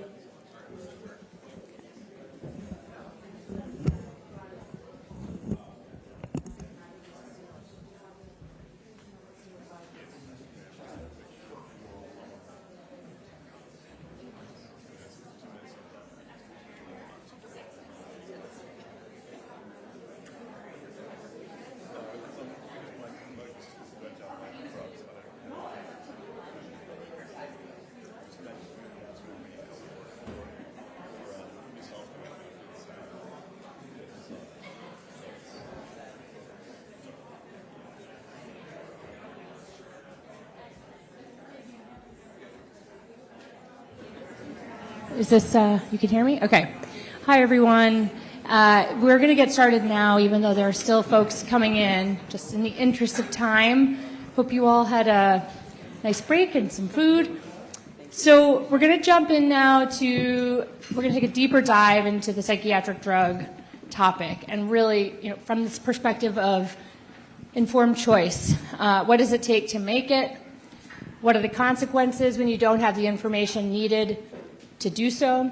And we have this incredible lineup of panelists. In the interest of time, I'm not going to share more. I'll let them just share about who they are and the questions I'll be asking them. But we have a panel that represents both the upstream angle of this issue. What do people need to know prior to starting these drugs, especially what they aren't yet being told, what needs to change, and for those who are already on these medications and may end up deciding they no longer wish to take them anymore, what information do they need to have to taper off as safely as possible? So, without further ado, I'm going to jump in here and start with Kim. And I think because you represent this really broad-ranging perspective, both as a family member, losing Woody, as you shared earlier today, and as someone who served for 9 years as a consumer rep on the FDA Psychopharmacologic Advisory Committee. Do I have that right? And with your background in marketing, 25 years in the marketing world, you have this really interesting facets of perspective here. So I want to start with you. And before I dive in, I want to first ask you to share a little bit more. I know you shared this morning, but for people who have come in since, share a little bit more about what brought you to this work. I like to call myself an accidental advocate because I got thrown into this world blindly. It'll be 23 years in August, married to my husband for 10 years. He had just started his dream job with a startup company, having trouble sleeping. He was a guy who went to his physician, his family doctor that he loved and trusted, and was sent home with a 3-week sample pack for sleep. I happened to be out of the country in New Zealand, so I wasn't home during the first 3 weeks he got on the drug. But I come home, and he literally was sitting on the floor telling me his head's outside his body, looking in, he's bawling. Calmed him down. We called the doctor, and the doctor said, you got to give it 4 to 6 weeks to kick in. There was nothing that would have thought anything would go wrong. I go out of town because it was my busy time of season. I did not hear from him, so I go, hey, Dad, do me a favor, go check him on our house because he's having trouble sleeping. My dad's the one that called me in the middle of the night, or still shooting, saying, it's bad, he's dead. And I'm like, what do you mean? He's like, he's hanging. And in a second, my entire life, I got thrown into this world, and that was 23 years ago. And that night when he passed, the Minneapolis coroner came to our house and asked me a simple question, was Woody taking any medication? The only thing he was taking was Zoloft. And she said it might have something to do with his death. They took it with her. So that was clue number one. The front page of our newspaper had an article that said the UK finds link between antidepressants and suicide in teens. So that really became our mission, and that's how I got thrown into this world. Thank you.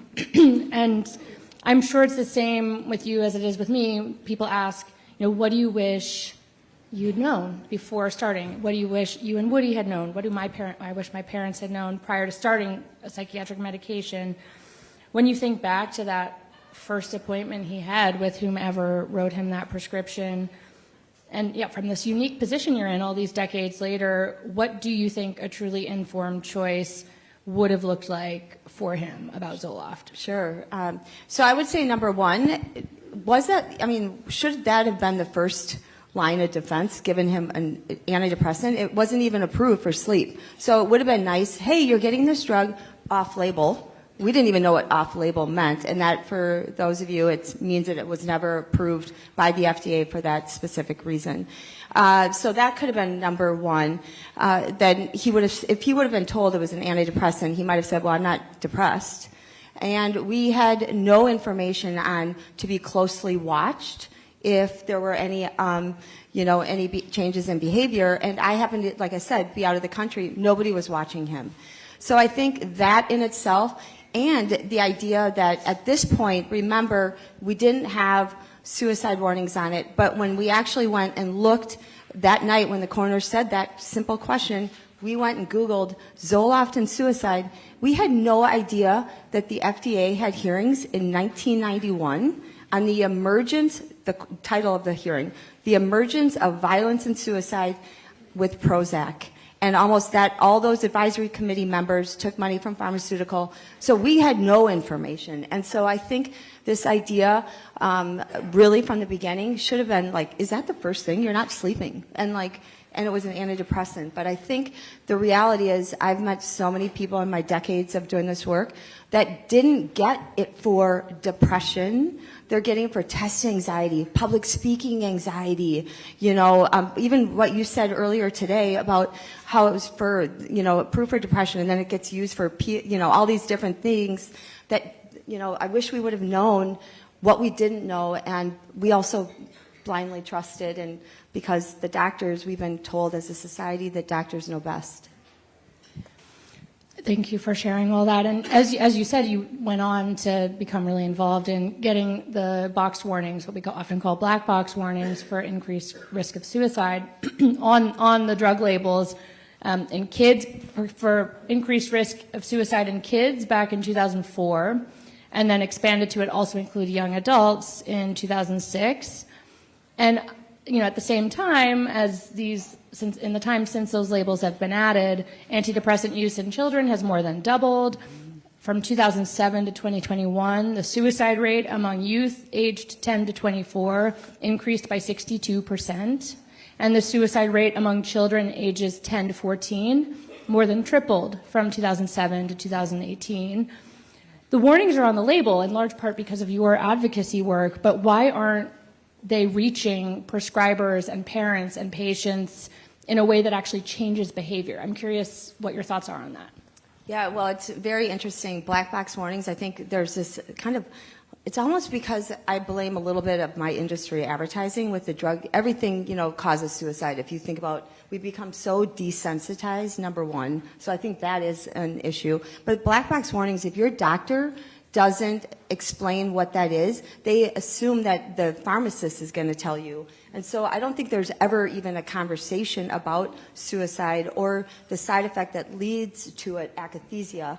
And so I think that's one thing. And I also believe that I've had several conversations with physicians who will say, oh, they have to put that on the label for legal reasons.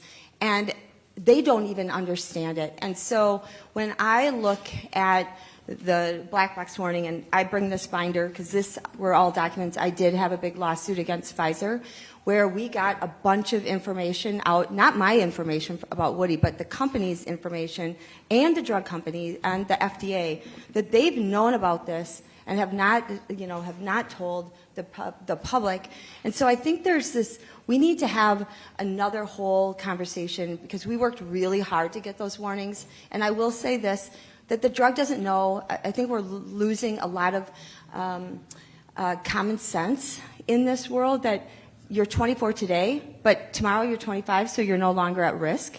That doesn't make any sense. And the documents here show that, and it was Pfizer's studies, that the highest rate in their own clinical trials from original, but they had to present it to the UK, as that 31 to 40 years old, 50 milligrams, and 31 and 1 to 30 days. All three of those were my husband. And so when you see this, and you know the prescribing rates that we hear about from veterans, and we don't have this conversation, I think people just assume it's the depression that's why you kill yourself. And that is not true. Even one of the documents where they talk about akathisia, Pfizer's own chief medical officer talked about if a patient gets it bad enough, not because it's drug-induced, quote unquote, death can be a welcome result. Now that was a journal article, but what wasn't made public was that they sent out a note to all their sales staff that attached journal article is not suitable for general practitioners, but may be of interest to neurobiologically inclined psychiatrists. So when you see that, you also know that there was an intentional kind of keeping this information from our physicians, the ones that are prescribing from pediatricians to general practitioners, and it's a big business. And it ties into what I was saying earlier about this being an information problem that affects all of us on both sides of the proverbial locked door, not just patients and their family members, but prescribers and other mental health professionals too. This is not an us and them thing. We have all not been given the information we needed to make true choices, whether as clinicians or as patients. So Derek Blumke, I want to move to you next, because the lack of informed choice regarding psychiatric drugs has had massive consequences for the veteran population, of which you count yourself. You've spent years devoted to addressing this issue after living it firsthand. Before we get into all of that, can you paint a brief picture for us of what your own introduction to psych drugs looked like? What were you first prescribed? What was the context? And what were you told about the prescription? Thanks, Laura. Well, I first want to recognize all the veterans in the audience. If there's any veterans in the room, if you'd please stand. I just want to recognize you for your service.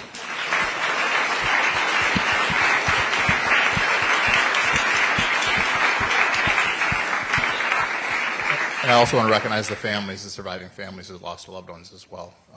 We're here fighting for you, and we're still devastated for all of your losses. Like I think everybody here has gone through one of these experiences,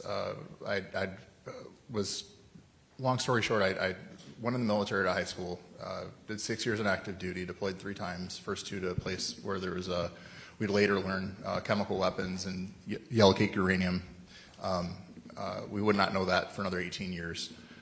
Got out of the military, wound up at school at the University of Michigan, started an organization called Student Veterans of America, ran that for its first 3 years, helped to pass the post 9/11 GI Bill that's now sent several million veterans to college, working with our friends at the VFW and other veterans groups.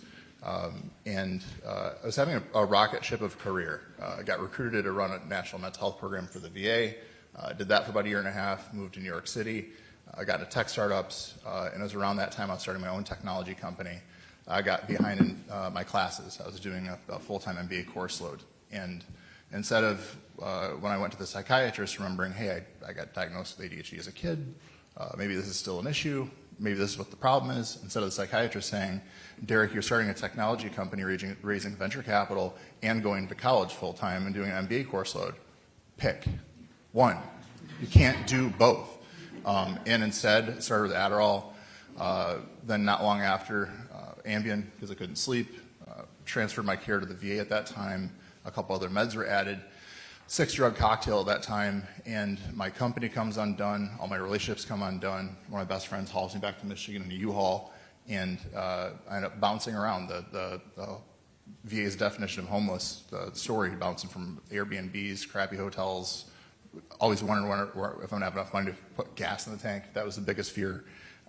And it was around that time I started counting up how many medications I was on. And I hit my second hand, and I was just like, what is happening? How did this happen? And when I tried to get off the medications, I was clean with everything with the exception of Zoloft. And when I was going through my withdrawal, it took me a year to get off the drug. Mark Horowitz's work had not been out yet. I think he and I might have been going through similar experiences during similar times. and had to get off the medication by myself because my doctor didn't believe me, the withdrawal effects that I was having. And so that's what entered me into this world, and I think it's devastating because all this is caused knowingly. And can you share more about this legislation you've been involved with pushing forward that would require doctors to properly inform veterans prior to initiating these drugs? Tell us about the Written Informed Consent Act. What would it require? Well, the bill that's introduced solves a problem. The problem is that over 155,000 veterans have taken their own lives since 2001. If you could, there's been a 108% increase in 18 to 34-year-old veteran suicides since 2001. We've spent close to $200 billion in mental health and suicide prevention programming for veterans at the VA and nationwide in mental health outreach programs. And this is the outcome we're getting. And this is suicide rates at the VA. And so this is a population that can actually control and treat. But as we heard earlier from Gretchen and others, we're screening everybody. Every time somebody comes in the door, you call the veterans, the VA phone line. It tells you, are you thinking about hurting yourself? Press this button. And what that results in is going down the path that I entered now 15 years ago. And many veterans don't understand what they're getting into. Their families don't understand what they're getting into. In many cases, we're making them sicker. We have veterans receiving disability benefits for secondary connections to, say, PTSD. They get prescribed an SSRI for that PTSD, which efficacy is junk with that treatment. And we're paying them disability benefits for sexual dysfunction that we caused from a prescription. And it's astounding. And so what we have today is, I've been working on this for several years with the Grunstyle Foundation. We've, the past year and a half, hosted 4 conferences, one at the U.S. Capitol, Film Screening and Medicating Normal with Lynn Cunningham here, and a press conference. And we actually just held another press conference last Wednesday calling for the passage of the Written Consent Act that would require written consent for psychotropics VA-wide. Anytime one of these drugs is prescribed, a doctor and the patient has to sign saying, I understand this discussion occurred, these are the potential outcomes, alternative options, and what would result if they did not choose treatment. And this is fresh on the toes of we're waiting for the VA to make this public announcement, but one of our allies is John Rich of the country music band Big and Rich. And he's held meetings with VA Secretary Collins advocating for us, and he asked John Rich to post an update video that the VA would be implementing written consent through a VHA directive VA-wide. And we're just patiently waiting on that announcement. I just want to, in brief passing, mention that and hear briefly what your thoughts are on why this might be happening. But this past December, the American Psychiatric Association led a letter against this Written Informed Consent Act, which you would think would make no sense. Why would anyone not want their patients to be making informed choices? 6 other organizations signed on to this letter: the American Academy of Family Physicians, the American Academy of Neurology, the American College of Obstetricians and Gynecologists, the American Psychological Association's lobbying arm, Mental Health America, and the National Association of Social Workers. Their stated objection is that the VA already has existing informed consent policy and that the bill is for high-risk treatments and that the bill would duplicate existing processes and slow down care. Briefly, what's your response to that?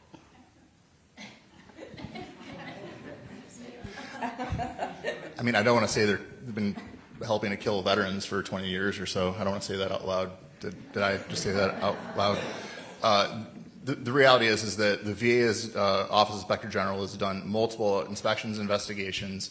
2 health systems, they found most veterans' health records show no documentation of informed consent. 2 other health systems, 27 and 30%, no documentation of informed consent.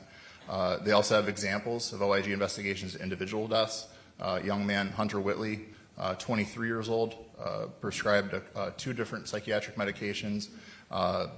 When they did the investigation, the prescriber even admitted to investigators that she did not provide informed consent to that young man who was within the box warning. The problem that we're facing is a pernicious one, and it is a challenge because the people we trust to not just provide us our care and our treatment are the same people that are also dictating policy. And what they've done, in 2010, there was House Veterans Affairs Committee hearings investigating, a huge set of hearings going through this issue, role of medications, veteran suicides. In the past 10 years, 4 different examples of the APA involving themselves in killing legislation that would have made prescribing practices safer at the VA by requiring written consent. It's lunacy, because if they're saying that they're already doing it, why do they need to pose written consent? Because they're saying it's going to take so much extra time. Well, signing a form after you've already discussed all these things should only take a minute. Where'd that other 10 minutes go that you're saying it's going to take you to spend with that each additional patient? And the answer is that 35 national veterans groups signed a letter calling for the passage of the Written Consent Act. 35. This doesn't happen often. This is huge. So, yeah. And we're also looking upstream, because a lot of times in our engagements with the VA mental health leadership, they're saying, oh, that has to come from HHS. That has to come from FDA. That has to come from DA. Well, HHS is here now and doing things, and I'm looking forward to that. So. Thank you, Derek. So I'm going to pivot now to Anders Sorensen and Mark Horowitz, who will spend the next 20 minutes or so each presenting around this issue of safe off-ramps. So Anders, who's a clinical psychologist who's come all the way from Denmark, specializes in tapering in his practice, and also is a researcher who's looked at hyperbolic receptor occupancy rates and all kinds of other aspects related to tapering. So Anders, you've spent the past decade immersed in this world, both from that perspective as a researcher and as a clinician working every day with patients who are trying to come off these medications. We have roughly 65 million Americans currently on them, and most, if not all, of them have not been meaningfully informed about how to come off safely at the end of that journey if they decide they don't want to take them anymore. So I'd like to turn it over to you to present some remarks about this information crisis around psychiatric drug withdrawal that we're in. You know, what is happening here? Why are we having this problem where people do not know this? Thank you. And Anders, turn that up. Like so? Perfect. Thank you. So in 2018, a study was published in the BMJ asking one very simple question. Do parachutes reduce the risk of death when jumping from an aircraft? The researchers compared 2 groups, one jumping with and one without. The result, no significant difference between the groups. Parachutes, it seemed, offered no protective effect compared to those jumping without one. But there was one small detail hidden in the methods section, which you, of course, always remember to read. All participants had jumped from an aircraft parked on the ground from an average of half a meter. And as the authors noted, one should be cautious in extrapolating their findings to real-world high-altitude jumps. We might laugh at this silly study, but it stops being funny when you realize we're doing something very similar in psychiatry today. Fast forward to 2025, a study in the American Journal of Medicine compared how long antidepressants were studied in the randomized trials we rely on compared to how long people actually take them. The median duration of the trials was 8 weeks, meaning that most participants had only been on these drugs for 2 months. And the median duration of real-world use in the US, 5 years. So we're using short-term evidence to guide long-term treatment. And that gap matters, especially when it comes to dependence and withdrawal. Time matters, because the body adapts. If you alter brain chemistry for long enough, the body adapts. Not overnight, but gradually over weeks and years and months. And the longer that adaptation has been building, the more sensitive it becomes to change and the harder it gets to come off the medication. In many cases, that can mean tapering over years. Because when you then remove the drug or reduce the dose too quickly, the system is thrown out of balance, and that imbalance is what we call withdrawal. An imbalance between what the system expects and what it now gets at the lower dose. Since 1997, SSRI withdrawal has been described as mostly mild and self-limiting, lasting a week or two, mentioning only a handful of the more than 80 reported symptoms. That's what the guidelines say, because they're based on short-term trials far from reality. So what happens in practice? People who've been on these drugs for years, decades, are tapered off as if they've been taking them for months, often by aggressively halving the dose, halving again, and then stopping. And when that goes wrong, which it often does, they call it a relapse of an underlying condition. Conclusion, you still need the medication. So back on the drug, symptoms resolve, and the therapeutic illusion is complete.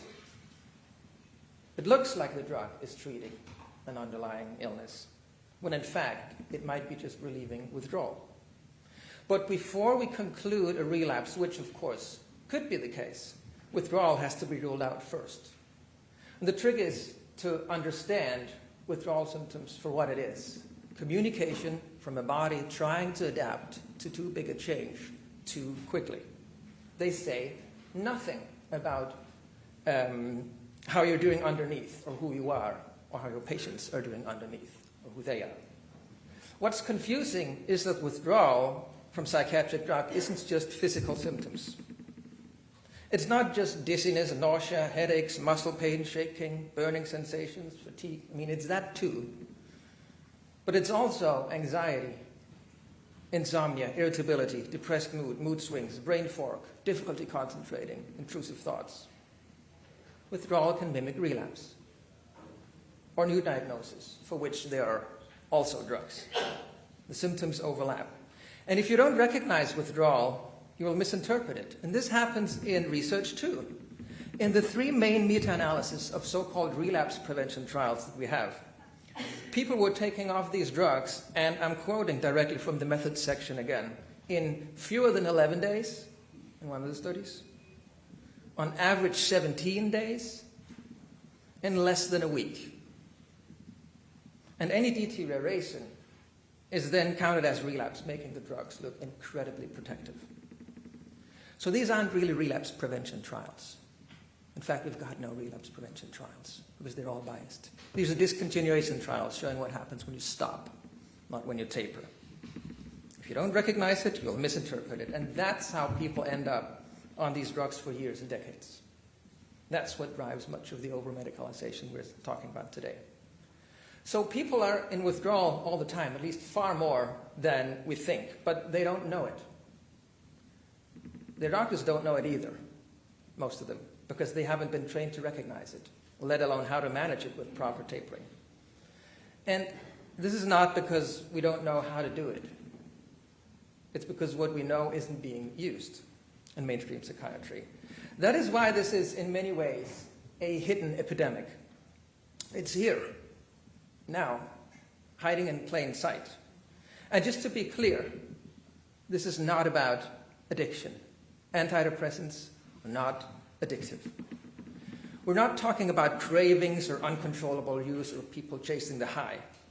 And clearly, anyone resorting to that line of criticism, you're saying they're addictive, is clearly trying to derail the conversation from the actual inconvenient issue, which is that psychiatric drugs, all psychiatric drugs, can be way harder to come off, and for far more people than we've been told, because of physical dependence.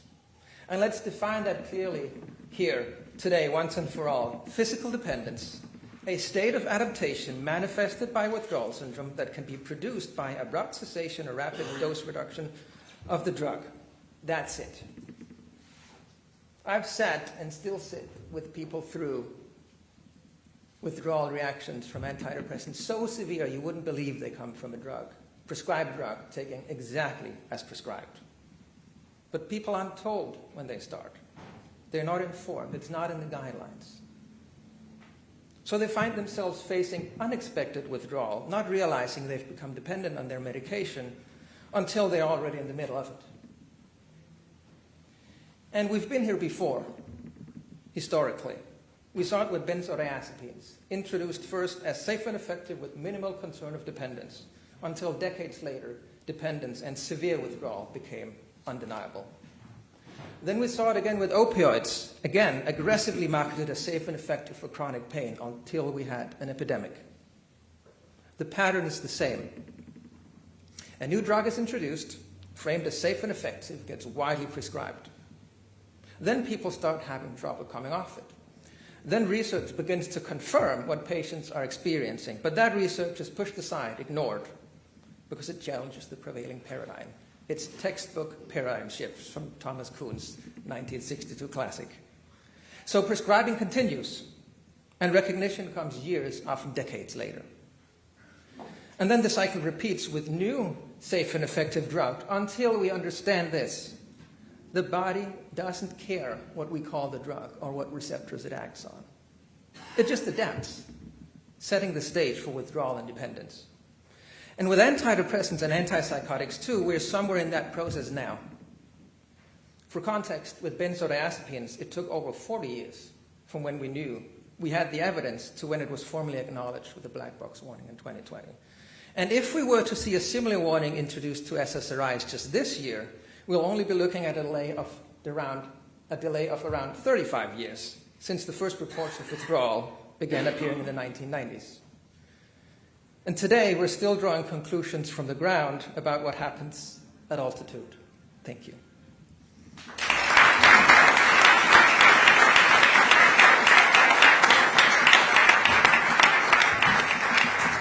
Thank you, Anders. So next up, Dr. Mark Horowitz, who comes to us from the UK, will share more about the technical side of tapering. So Anders laid out, why we are in this information crisis here around not understanding physiological dependence, withdrawal, and tapering. Now Mark's going to paint a picture for us of what safe tapering actually looks like. So take it away. Thanks, Laura. So I'm an associate professor of psychiatry. I work in Australia and the UK, and a lot of what I understood about these drugs came not from what I learned in my lectures, but from my own experience of coming off these drugs. And so I want to convey to you what I've learned and what I've gathered from my research in the last few years in talking about why stopping psychiatric drugs is so difficult and how to do it safely in practice. I'm sorry, I'm giving the most technical talk of the day, so there's a handout, I'm afraid. I'm going to try and make it as painless as possible for you, but the pictures will make it easier to understand.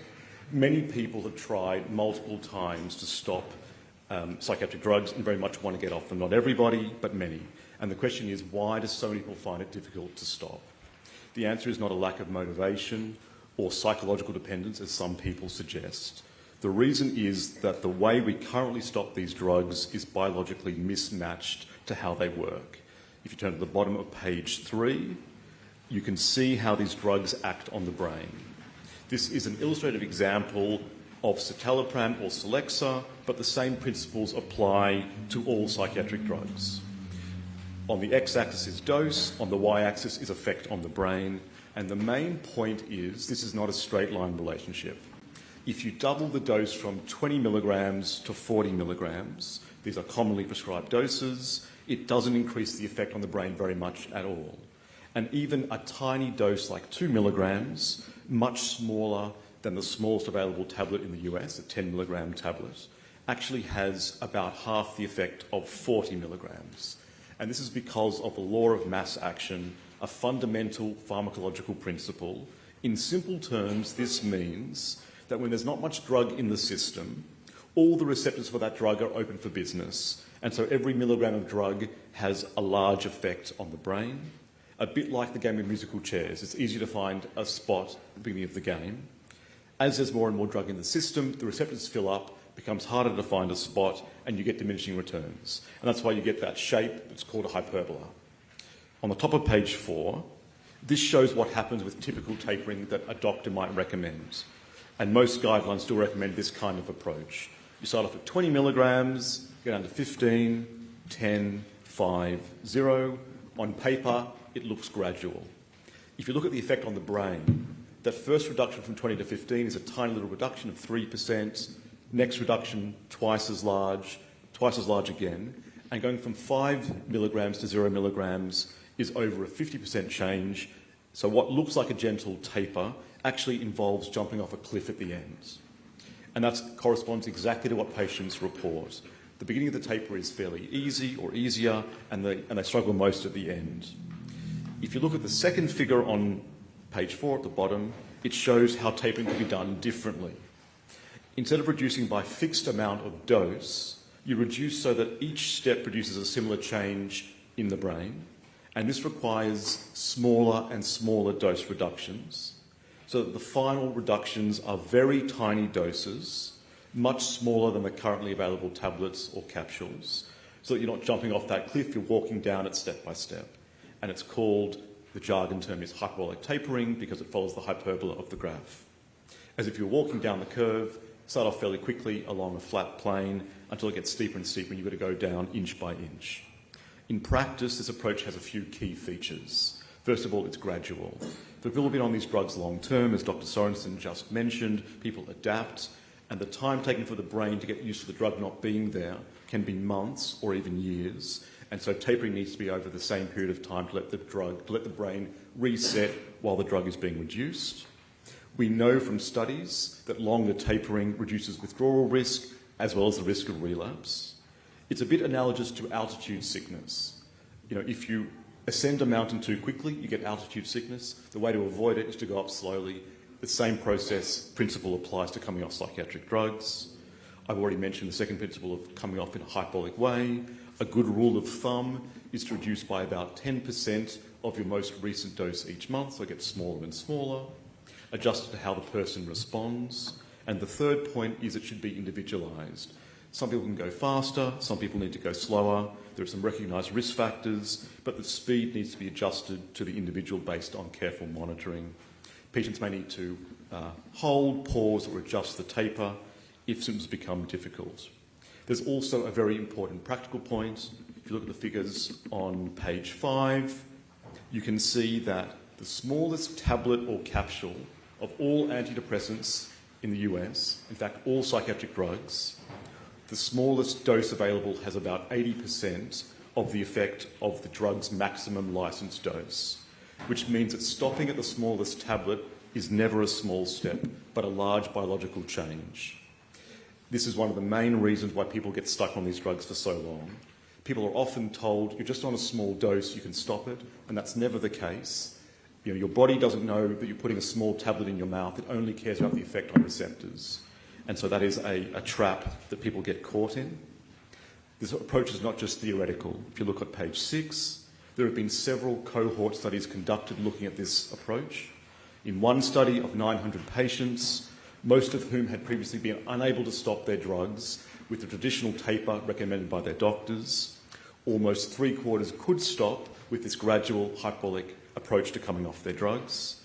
They experienced fewer withdrawal effects, the traditional tapers, and even slower tapers could improve these rates further.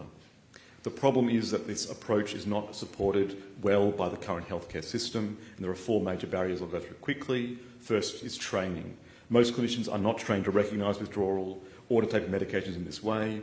As a result, withdrawal symptoms are often misinterpreted as relapse, and treatment is continued unnecessarily. Many patients suffer severe withdrawal effects, sometimes for long periods, leading to escalating healthcare costs and often misdiagnosed as their conditions getting worse. Second, formulations of drugs. Many clinicians are not accustomed to prescribing liquids or compounded medications required for this technique. It's not possible to implement this with widely available tablets. Most psychiatric drugs in the US are available as liquids or can be made up with smaller doses by compounding pharmacies, and there are also at-home off-label options that people can pursue. Dosing less often, for example, every second day, often backfires because it leads to wildly oscillating levels in the blood.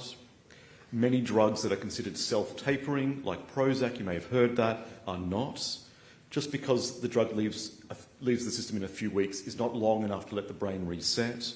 And in fact, these drugs have withdrawal risks almost as high as other drugs in the same class, so there is no free ride off these drugs. It would be useful if the FDA were to mandate liquids or small dose tablets for all psychiatric drugs in the same way as car manufacturers mandate brakes on cars. Third, guidance. Existing guidelines often only tepidly acknowledge withdrawal and do not provide practical detail. Clinicians are left without specific tapering schedules or strategies for managing symptoms.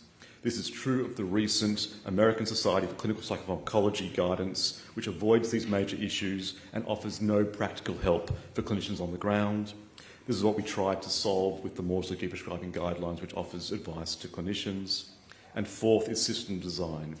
Healthcare systems are set up to start medications quickly, but they do not provide the time, support, or infrastructure to help people come off them safely. To summarise, withdrawal is a physiological process that can be prolonged. Current tapering methods are often biologically mismatched to how these drugs work. Safer methods already exist based on aligning dose reductions with the brain's response, such as hyperbolic tapering. Knowledge about how to recognise withdrawal, distinguish it from relapse, and safely stop psychiatric drugs needs to be embedded in medical education as much as starting the drugs are. At the moment, there's a huge hole of education and service which is seen in escalating numbers of people on these drugs who cannot get off. Thank you.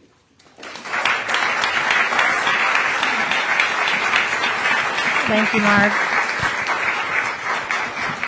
So we have a little more than, we have about 12, 13 minutes left. We're going to go a few minutes over the hour. So I'm going to do one final round of questions here. And I think I'm going to start with you, Anders. So Mark referenced recent mention of this idea of Prozac as a self-tapering drug. So some of you may have seen a New York Times piece that ran this past Friday, I believe, on a new set of deprescribing recommendations from the American Society of Clinical Psychopharmacology. And one of the authors of that, of those recommendations said in this piece that requiring slow tapering across the board is quote unquote rather unscientific. And the guidance suggests that, as mentioned, long half-life drugs like Prozac can generally be stopped abruptly because they auto-taper. So Anders, I'd love your reaction to that, both as a clinician and as someone who's been researching hyperbolic receptor occupancy rates and as someone who's been in this world for the past decade just listening to patient stories. What's your reaction to that? That it's not true.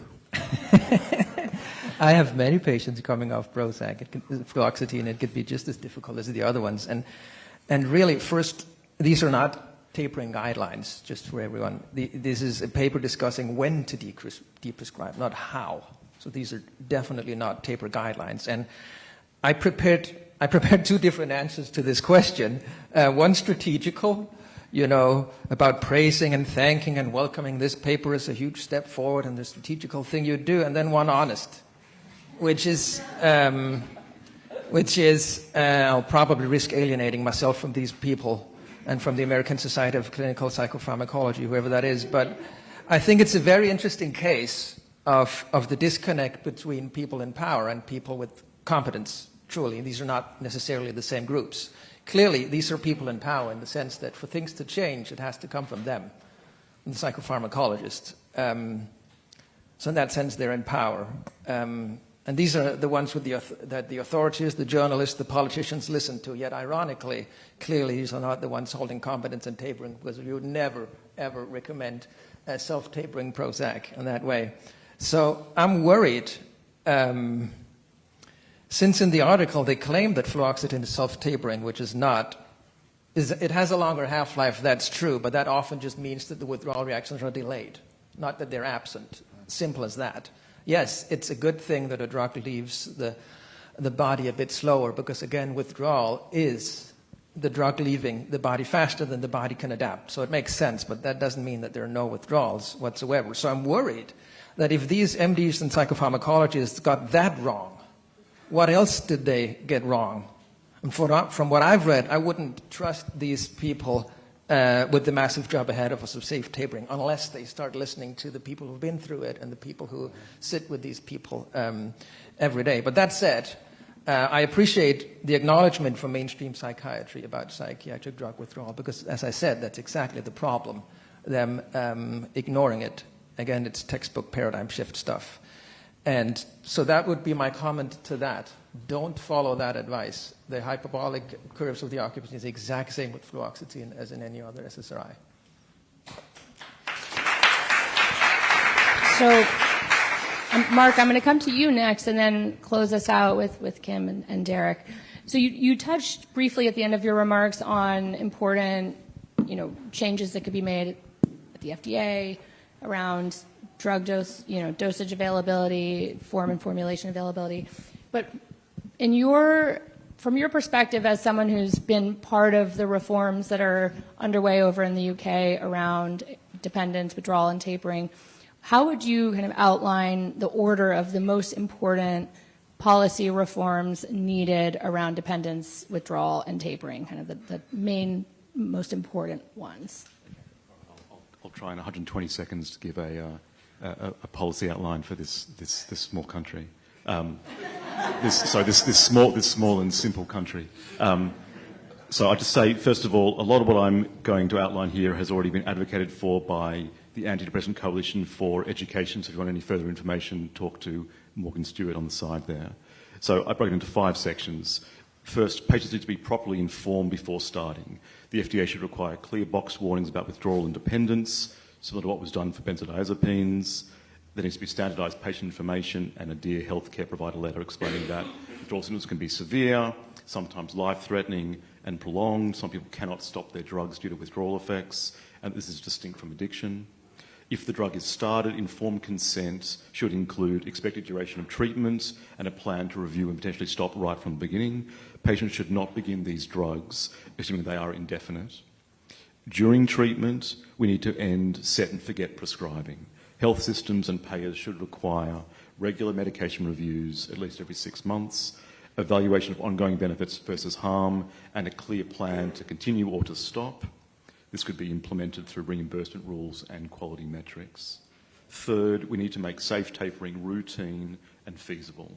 The FDA, NIMH, and AHRQ should commission practical national guidelines, similar to that exists for benzodiazepines, that recognises withdrawal symptoms, that recommends gradual hyperbolic tapering, that provides workable tapering guidelines, such as those found in the More CT prescribing guidelines, and includes withdrawal experts and lived experience advocacy panels.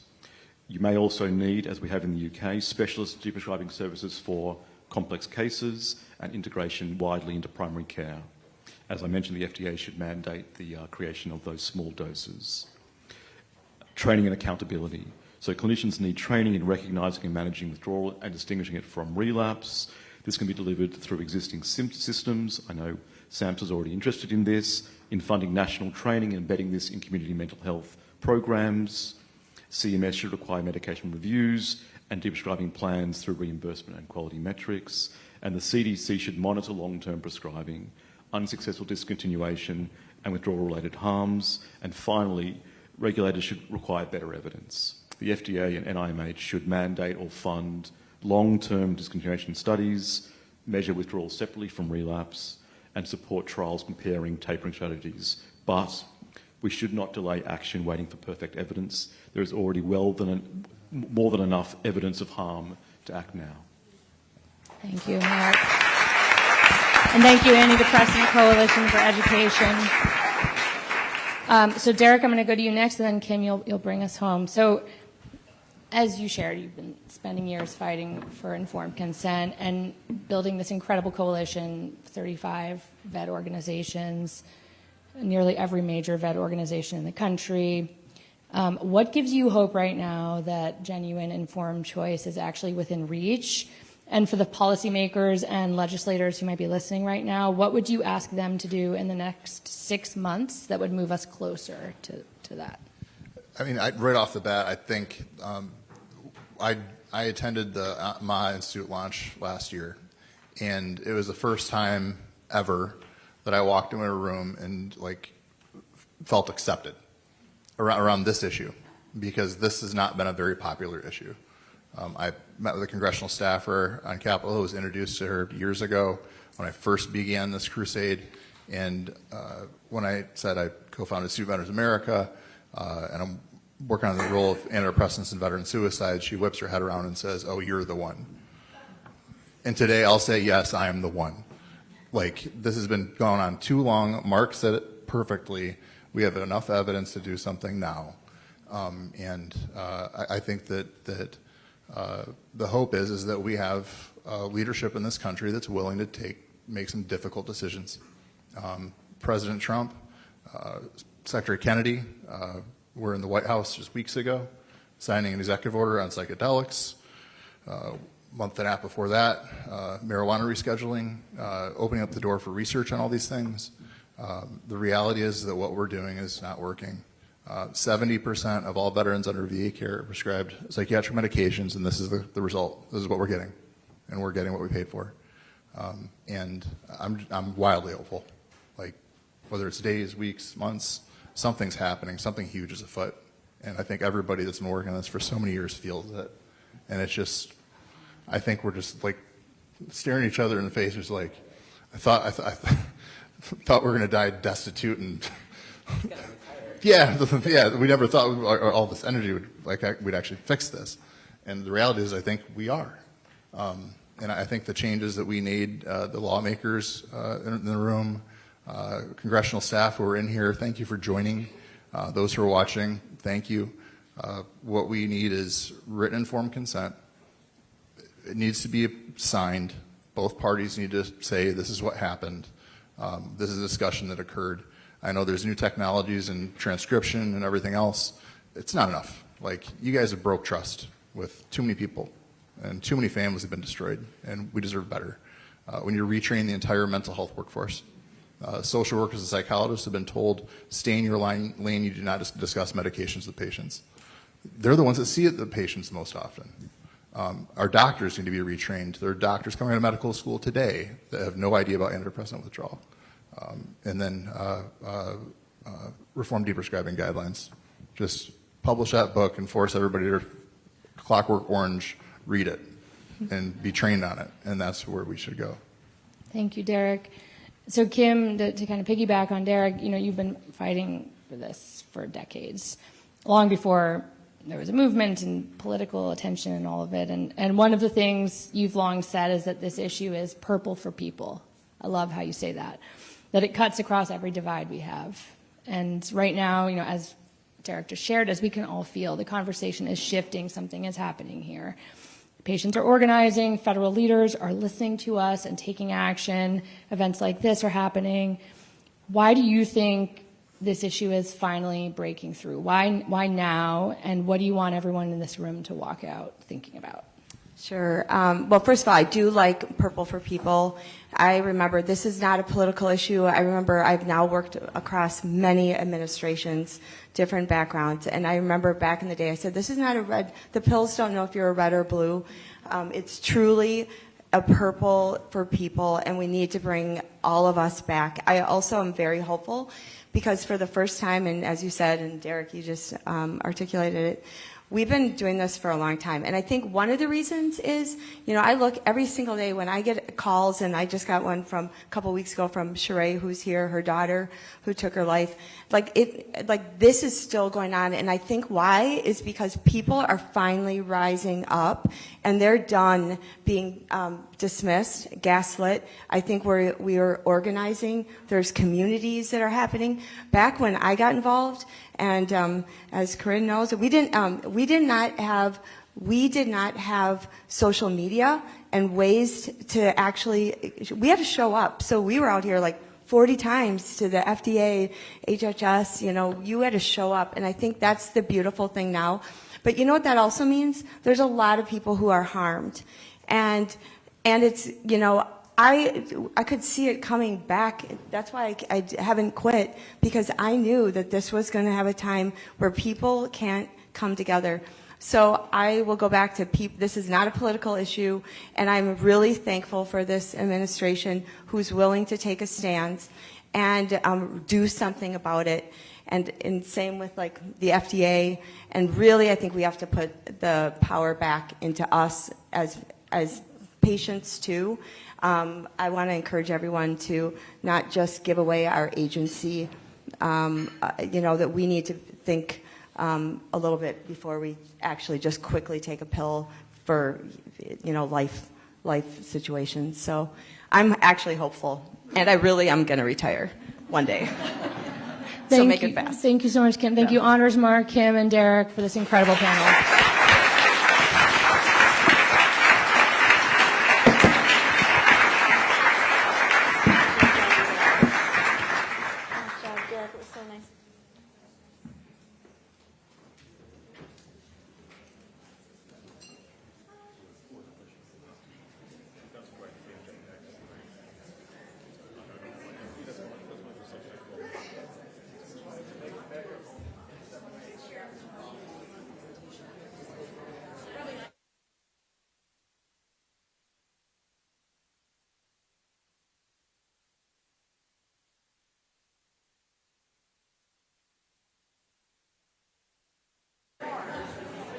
Excuse me, there's a quote that we kind of missed during this whole conversation. We were talking about why did this happen? Upton Sinclair gave once said, it is difficult to get a man to understand something. It is difficult to get a man to understand something when his salary depends on his not understanding of it. I thought that was prescient for our conversations today, so thank you.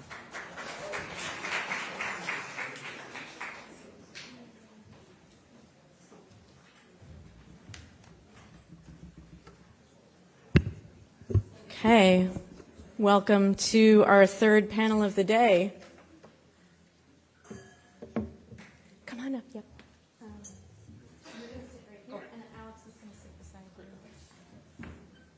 Alex here?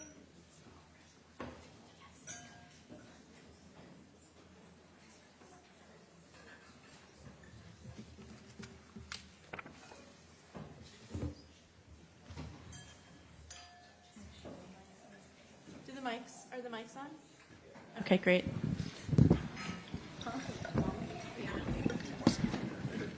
Okay, great. Hi, everyone. I'm Deborah Sheldon, Vice President of MAHA Institute. So happy to be here with everyone today. I think it was Laura who earlier said if we weren't a family coming into this, we certainly are now, and it feels that way. I've really been enjoying all the stories that everyone has shared, and it's really great to see so many of you here. So this is the third panel, Children First, addressing the over-medicalization of childhood and fostering the future. So we have a really great panel, as you can see. We have federal agency leaders who have actual real authority over the systems that we've been examining here today, and who also have expressed the courage and political will to actually do something about it. Dr. Timothy Westlake, who is Chief of Staff at SAMHSA, the Substance Abuse and Mental Health Services Administration, and Alex Adams, who's the Assistant Secretary of the Administration for Children and Families. We're also joined by Amy Miller, who is our Director of States at MAHA Institute, who brings real on-the-ground, boots-on-the-ground knowledge of what's happening in the state houses throughout the country, and is also responsible for some of the great legislation that is actually protecting children in the states. Thank you, Amy, for that. We also have Samantha Fusey, a behavioral scientist who works inside the system every day and who can talk a little bit more about its architecture and how that looks and what the process actually feels like from an actual practitioner dealing with it day to day, as well as Dr. Christopher Kalibi, also a practicing child and adolescent psychiatrist who has been one of the field's most searching internal critics. Thank you, Dr. Kalibi. So I want to start just with a question for everyone on the panel, and we can, feel free to jump in if it seems like it's the most, if you're moved by the question. But each of us comes from a very different perspective and vantage point, and in some ways we each kind of have an answer to the sort of puzzle that we're trying to solve. Federal agencies, clinical practitioners, state advocates, people who are working in policy day to day. So from your vantage point, and I think our concern is all the same, we're seeing these alarming rising rates of psychiatrization. Am I saying that correctly? I've just learned that term recently. And over-medicalization of children, and especially very vulnerable children, children whose underlying conditions really are the things that we need to address, whether that's changing the environment of the home or really addressing some of the day-to-day lack of nourishment and basic needs being met. So from where you sit, what what really is driving this broken system? What are the policies? What are the perverse incentives that are steering us away from looking at children's well-being as the true North Star?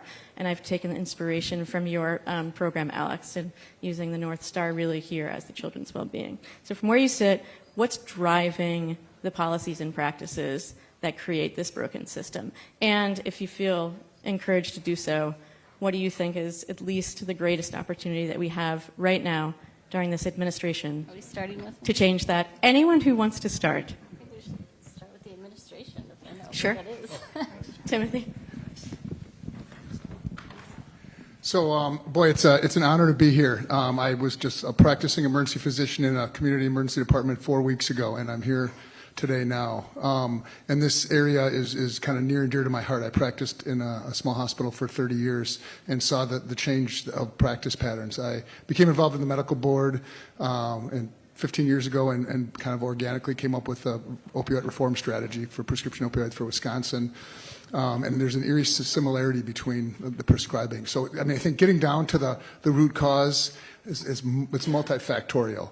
A lot of it has to do with the ease, I think, of prescribing. I think, there's a lot of pressures to be quick with who you're seeing. Primary care docs have 15 minutes to see a patient. It's much easier to see someone, they come in, they have an anxiety issue, give them a pill, send them out. And then we're not really doing a service for that. And so I feel like one of the things that I can do at SAMHSA, this is why I quit my emergency medicine career to come out here, was to see this opportunity with the MAHA initiative and the leadership of President Trump and Secretary Kennedy on this window of opportunity to change the fabric and the system, the culture, and really realign it with, doctors and nurse practitioners and nurses. We want to help people. We want people to get better and be healthy and be healed. So the intention is that there's no nefarious intentions. It's what can we do as a system that can give them the tools to prescribe more appropriately? And it's sometimes medications are appropriate and sometimes they're not. But I think we got to look at the two classes of patients that are already taking them, and then how do we make sure that we're doing judicious treatments for everyone and not just, again, I think when it comes down to it, America is a pill culture. And I think, what can we do from, the framework of the government that can get us back to looking at really what is health and happiness and well-being?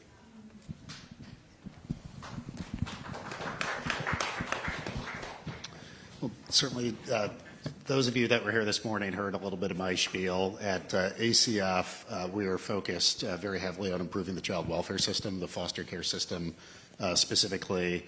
And it's a particularly vulnerable subpopulation. And some of the themes I hit on that makes that population particularly vulnerable to overprescribing is placement instability. There's too few foster homes nationwide, so states often place kids in non-traditional settings, and then they move frequently. Each move exacerbates trauma. And sometimes we palliate that with, when I say we, the system palliates that with medication.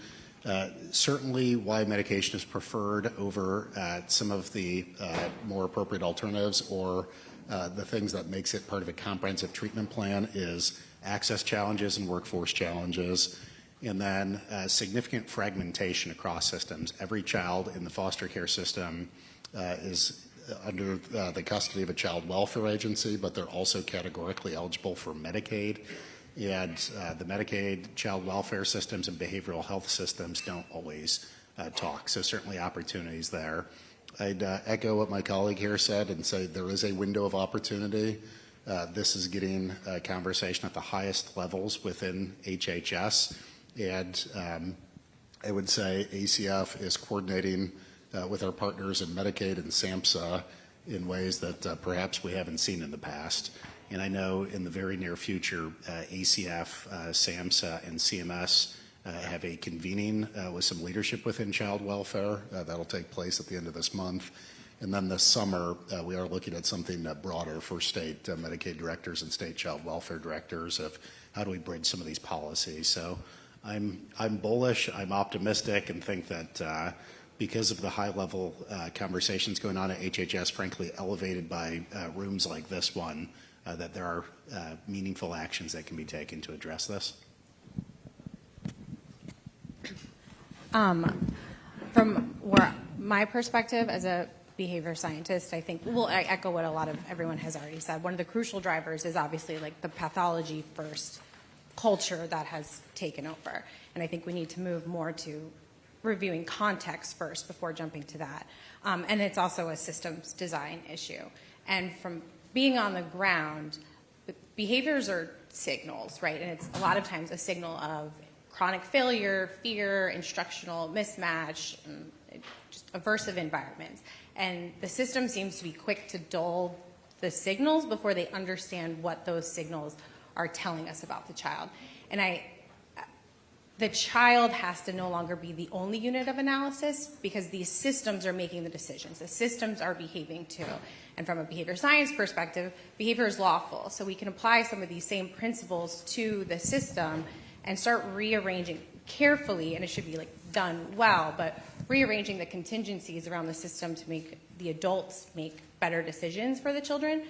And one of the other things that leads me to is on the ground, there's a very real policy to practice and research to practice gap. So there are oftentimes policies and practices that sound very trauma-informed and child-centered on paper, but when they meet the realities of what's going on in the systems and in those environments, they frequently don't produce the outcomes that they were intended to, and oftentimes they make the problems worse or they create new ones. And in order to, we have to be able to identify when those policy changes or when those research practices aren't producing those outcomes, and we need to be able to do it quicker. So I see a lot of the systems have a lot of data, but we don't necessarily use the data that we have to make decisions in real time. Like when I looked at Derek's graph of the suicide rates in veterans, right? It's clear that we should have had our finger on the pulse and we should have known something sooner. So but that goes to like the system. The adults are not necessarily trained, like the ones closest to the ground, to make decisions with the data. Like they don't have the expertise to do that, and that's not necessarily something that's always in the trainings that we get. So that's kind of my take on it. Thanks, Sam. I'm Chris Kalevi. I'm a child psychiatrist, and as the child psychiatrist in the room, I'm going to talk about how the psychiatric system and the medical societies have really failed us. The American Psychiatric Association is the one who publishes the DSM, and they have taken a model of symptoms, and they sold us a model based on symptoms, diagnosis, and then pretty much medication, right? So you have symptom, you have the diagnosis, you have the medication. And, you know, when a child is in one of these systems, they're in a system because stuff has gone, very badly in their life, and they're going to have symptoms. And if you're just going to click down a list of symptoms and hand them a medication and send them out the door, which is what they get a lot of times, you're really harming that child. I mean, this is not how, I wasn't taught that way. Over my career, it has got worse and worse. We used to have what's called the biopsychosocial model, where you really understood context, you understood that there's interpsychic processes that we want to understand before we jump to an intervention. And in the old model, we would provide, you would look at things like nutrition, exercise, what their life is, how much time they're on, TV, now social media, these type of things. All those things are important for these kids. And so I think, for one, we have to push back against what's really a very simple model. We do not have to diagnose people in primary care. We don't need all sorts of different providers. I think diagnosis is important, and we're going to need some diagnosis at some times. But we don't need to unleash all of the providers, all being able to click off a list and then provide psychotropic medications to kids. I think that's been a failed experiment. I think the other thing is that you have a systematic mistraining of really generations of now mental health professionals and psychiatrists and all this. So we've got a lot of work to do to roll all that back. So, there's a lot to be done, but just the fact that we're in the room talking about it, finally planning, and hopefully getting some, governmental support to kind of take on the current system. My thoughts are tied to legislative what's happening? What's happening is the same thing that's happening all over with every single issue in the medical space. You have legislators who are funded by lobbyists.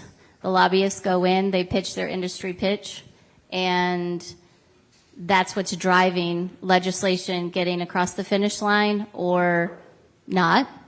And what I'm hopeful for now is that for such a time as this, the climate is changing. We have killed several bills across the states this year that were bad legislation that would continue to juggle the children in the system that's currently broken. And we've also passed good legislation that is more alternative thinking, such as, well, it shouldn't be alternative thinking, but really pushing the informed consent piece, bringing light to the court system, how that's feeding into the problem with all through the legislative process. So I think the big cause with legislative action is where is this being pushed from, and are the legislators open to hearing what could be a possibility to really get these kids healed? Okay, thanks, Amy, and thank you all. So I want to just kind of dive right into the federal level.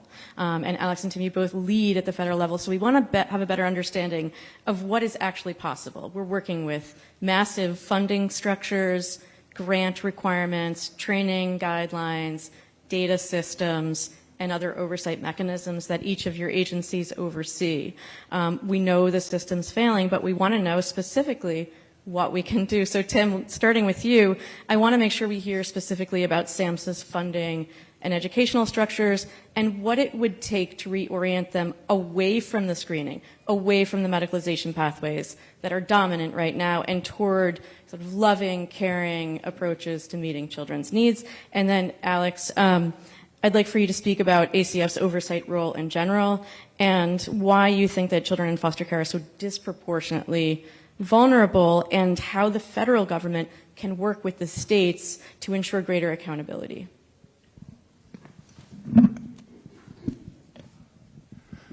I think I'm going to cut back a little bit. I think what we're looking to accomplish with this, with what I see with this movement, is really a cultural change. So we're looking for the cultural change of prescribing to make sure that doctors and providers offer the best treatments for each individual patient, and that may include tapering them off that may hopefully include maybe not starting them if they don't have to be on it.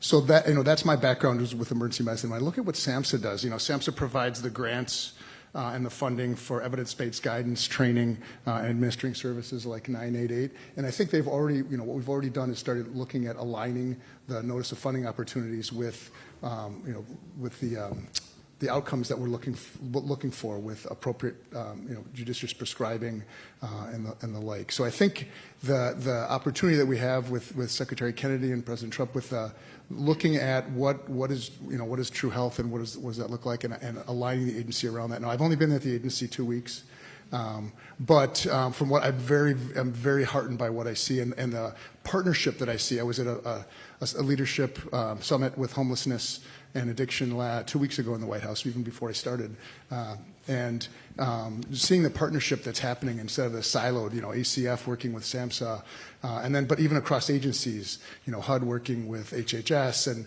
and I think that looking at it from a perspective, for me, the simple thing is, well, what would a system look like if you could design it from scratch that took care of American health? Not what have we cobbled together over the years through, program after program, and so it's not just about putting programs in place. It's making sure that those programs accomplish the goals that you have of making America healthy and treating our kids right, yeah. So. I would say the first lever that we have available to us is financial. We send about $12 billion out to state and tribal governments for their child welfare systems, foster care specifically. It's a significant amount of money, but we are the minority shareholder in child welfare. For every dollar in child welfare nationally, about 57 cents is kicked in by state and local government, and 43 cents comes from the federal government. So we are the minority shareholder, but that $12 billion is a substantial amount that does go out to states, and it's the funding is conditioned on a number of things. My general observation at ACF is it's been a system that has been grown incrementally, not too dissimilar from how some of these medication regimens come together. And a lot of what you see in terms of our oversight role, it's been paperwork, narrative-driven, compliance-driven, hoop jumping and box checking and Lilliputian rope dancing, and I don't think much of it amounts to much. I'll give you one example. We require each state through their child welfare system to submit an annual progress report to us. On average, they were 280 pages long with a Fleisch-Kincaid reading score of 27, meaning it's very difficult to read. On average, it took 7 hours to read just based on average reading time. And I can tell you empirically, there is not one person in my organization who read that start to finish. There is not one person in my organization who made a meaningful decision based on it. And prior to this federal role, I ran a state child welfare agency. My report was 250 pages, and I'm here to confess I never read it. And I never made a meaningful decision on it, and I mostly recycled content from the prior year and probably ChatGPT the Delta. So we're trying to transform from a lot of paperwork to focus. I just threw out the entire annual progress report and told states, submit 5 pages of your most meaningful updates, and I will personally read them. So we need to do the same with this issue. Right now, states are evaluated on their medication management plan in the Child and Family Services plan that they submit to us. And again, it's a narrative-driven, paperwork-heavy process. I would rather want to know the data. So if all foster kids are in Medicaid and all of these medications are billed to Medicaid, and we know that foster youth in round numbers have 2 to 5 times more psychotropics than non-foster youth, when CMS reports on the child core measure set, why don't we segment out the data for foster youth and non-foster youth, and then I can look at the foster youth data and see which states are doing well and which states are not doing well, and those numbers don't lie. I would rather look at that data than these hundreds of pages of reports and have a bunch of social workers reviewing them for what they like and what they don't like. The other thing we can do is when we segment that data, which is in motion with CMS, we can isolate best practices. I shared some best practices that I believe work earlier this morning: secondary opinion, centralized review of some of those things. But I would rather take the data from CMS and use that to drive our best practices and outcomes. So I'm excited about our partnership. I'm excited about segmenting the data and looking at hard data as opposed to just paperwork-driven, compliance-driven processes. Thank you so much. I think there are a lot of people here who are looking forward to getting that data too. I think that's been a very big kind of, everyone wants to know, how can we find out exactly how many children are on psych meds? And that has been a long quest by a lot of people in this room to actually, can we get the data so that we can use it to advocate for different outcomes? And can we find out what's driving it so that we can advocate for different approaches? So I'm very grateful for that change. I think that's going to be very significant. The only other thing I would add, certainly there is appropriate prescribing, there's inappropriate prescribing. We're not anti-prescribing. We want it to be appropriate. We want it to be part of a comprehensive treatment plan. The other thing, I just reiterate what our child psychiatrist said. When a child enters foster care, there is significant trauma associated with being removed from that family and entering into that system.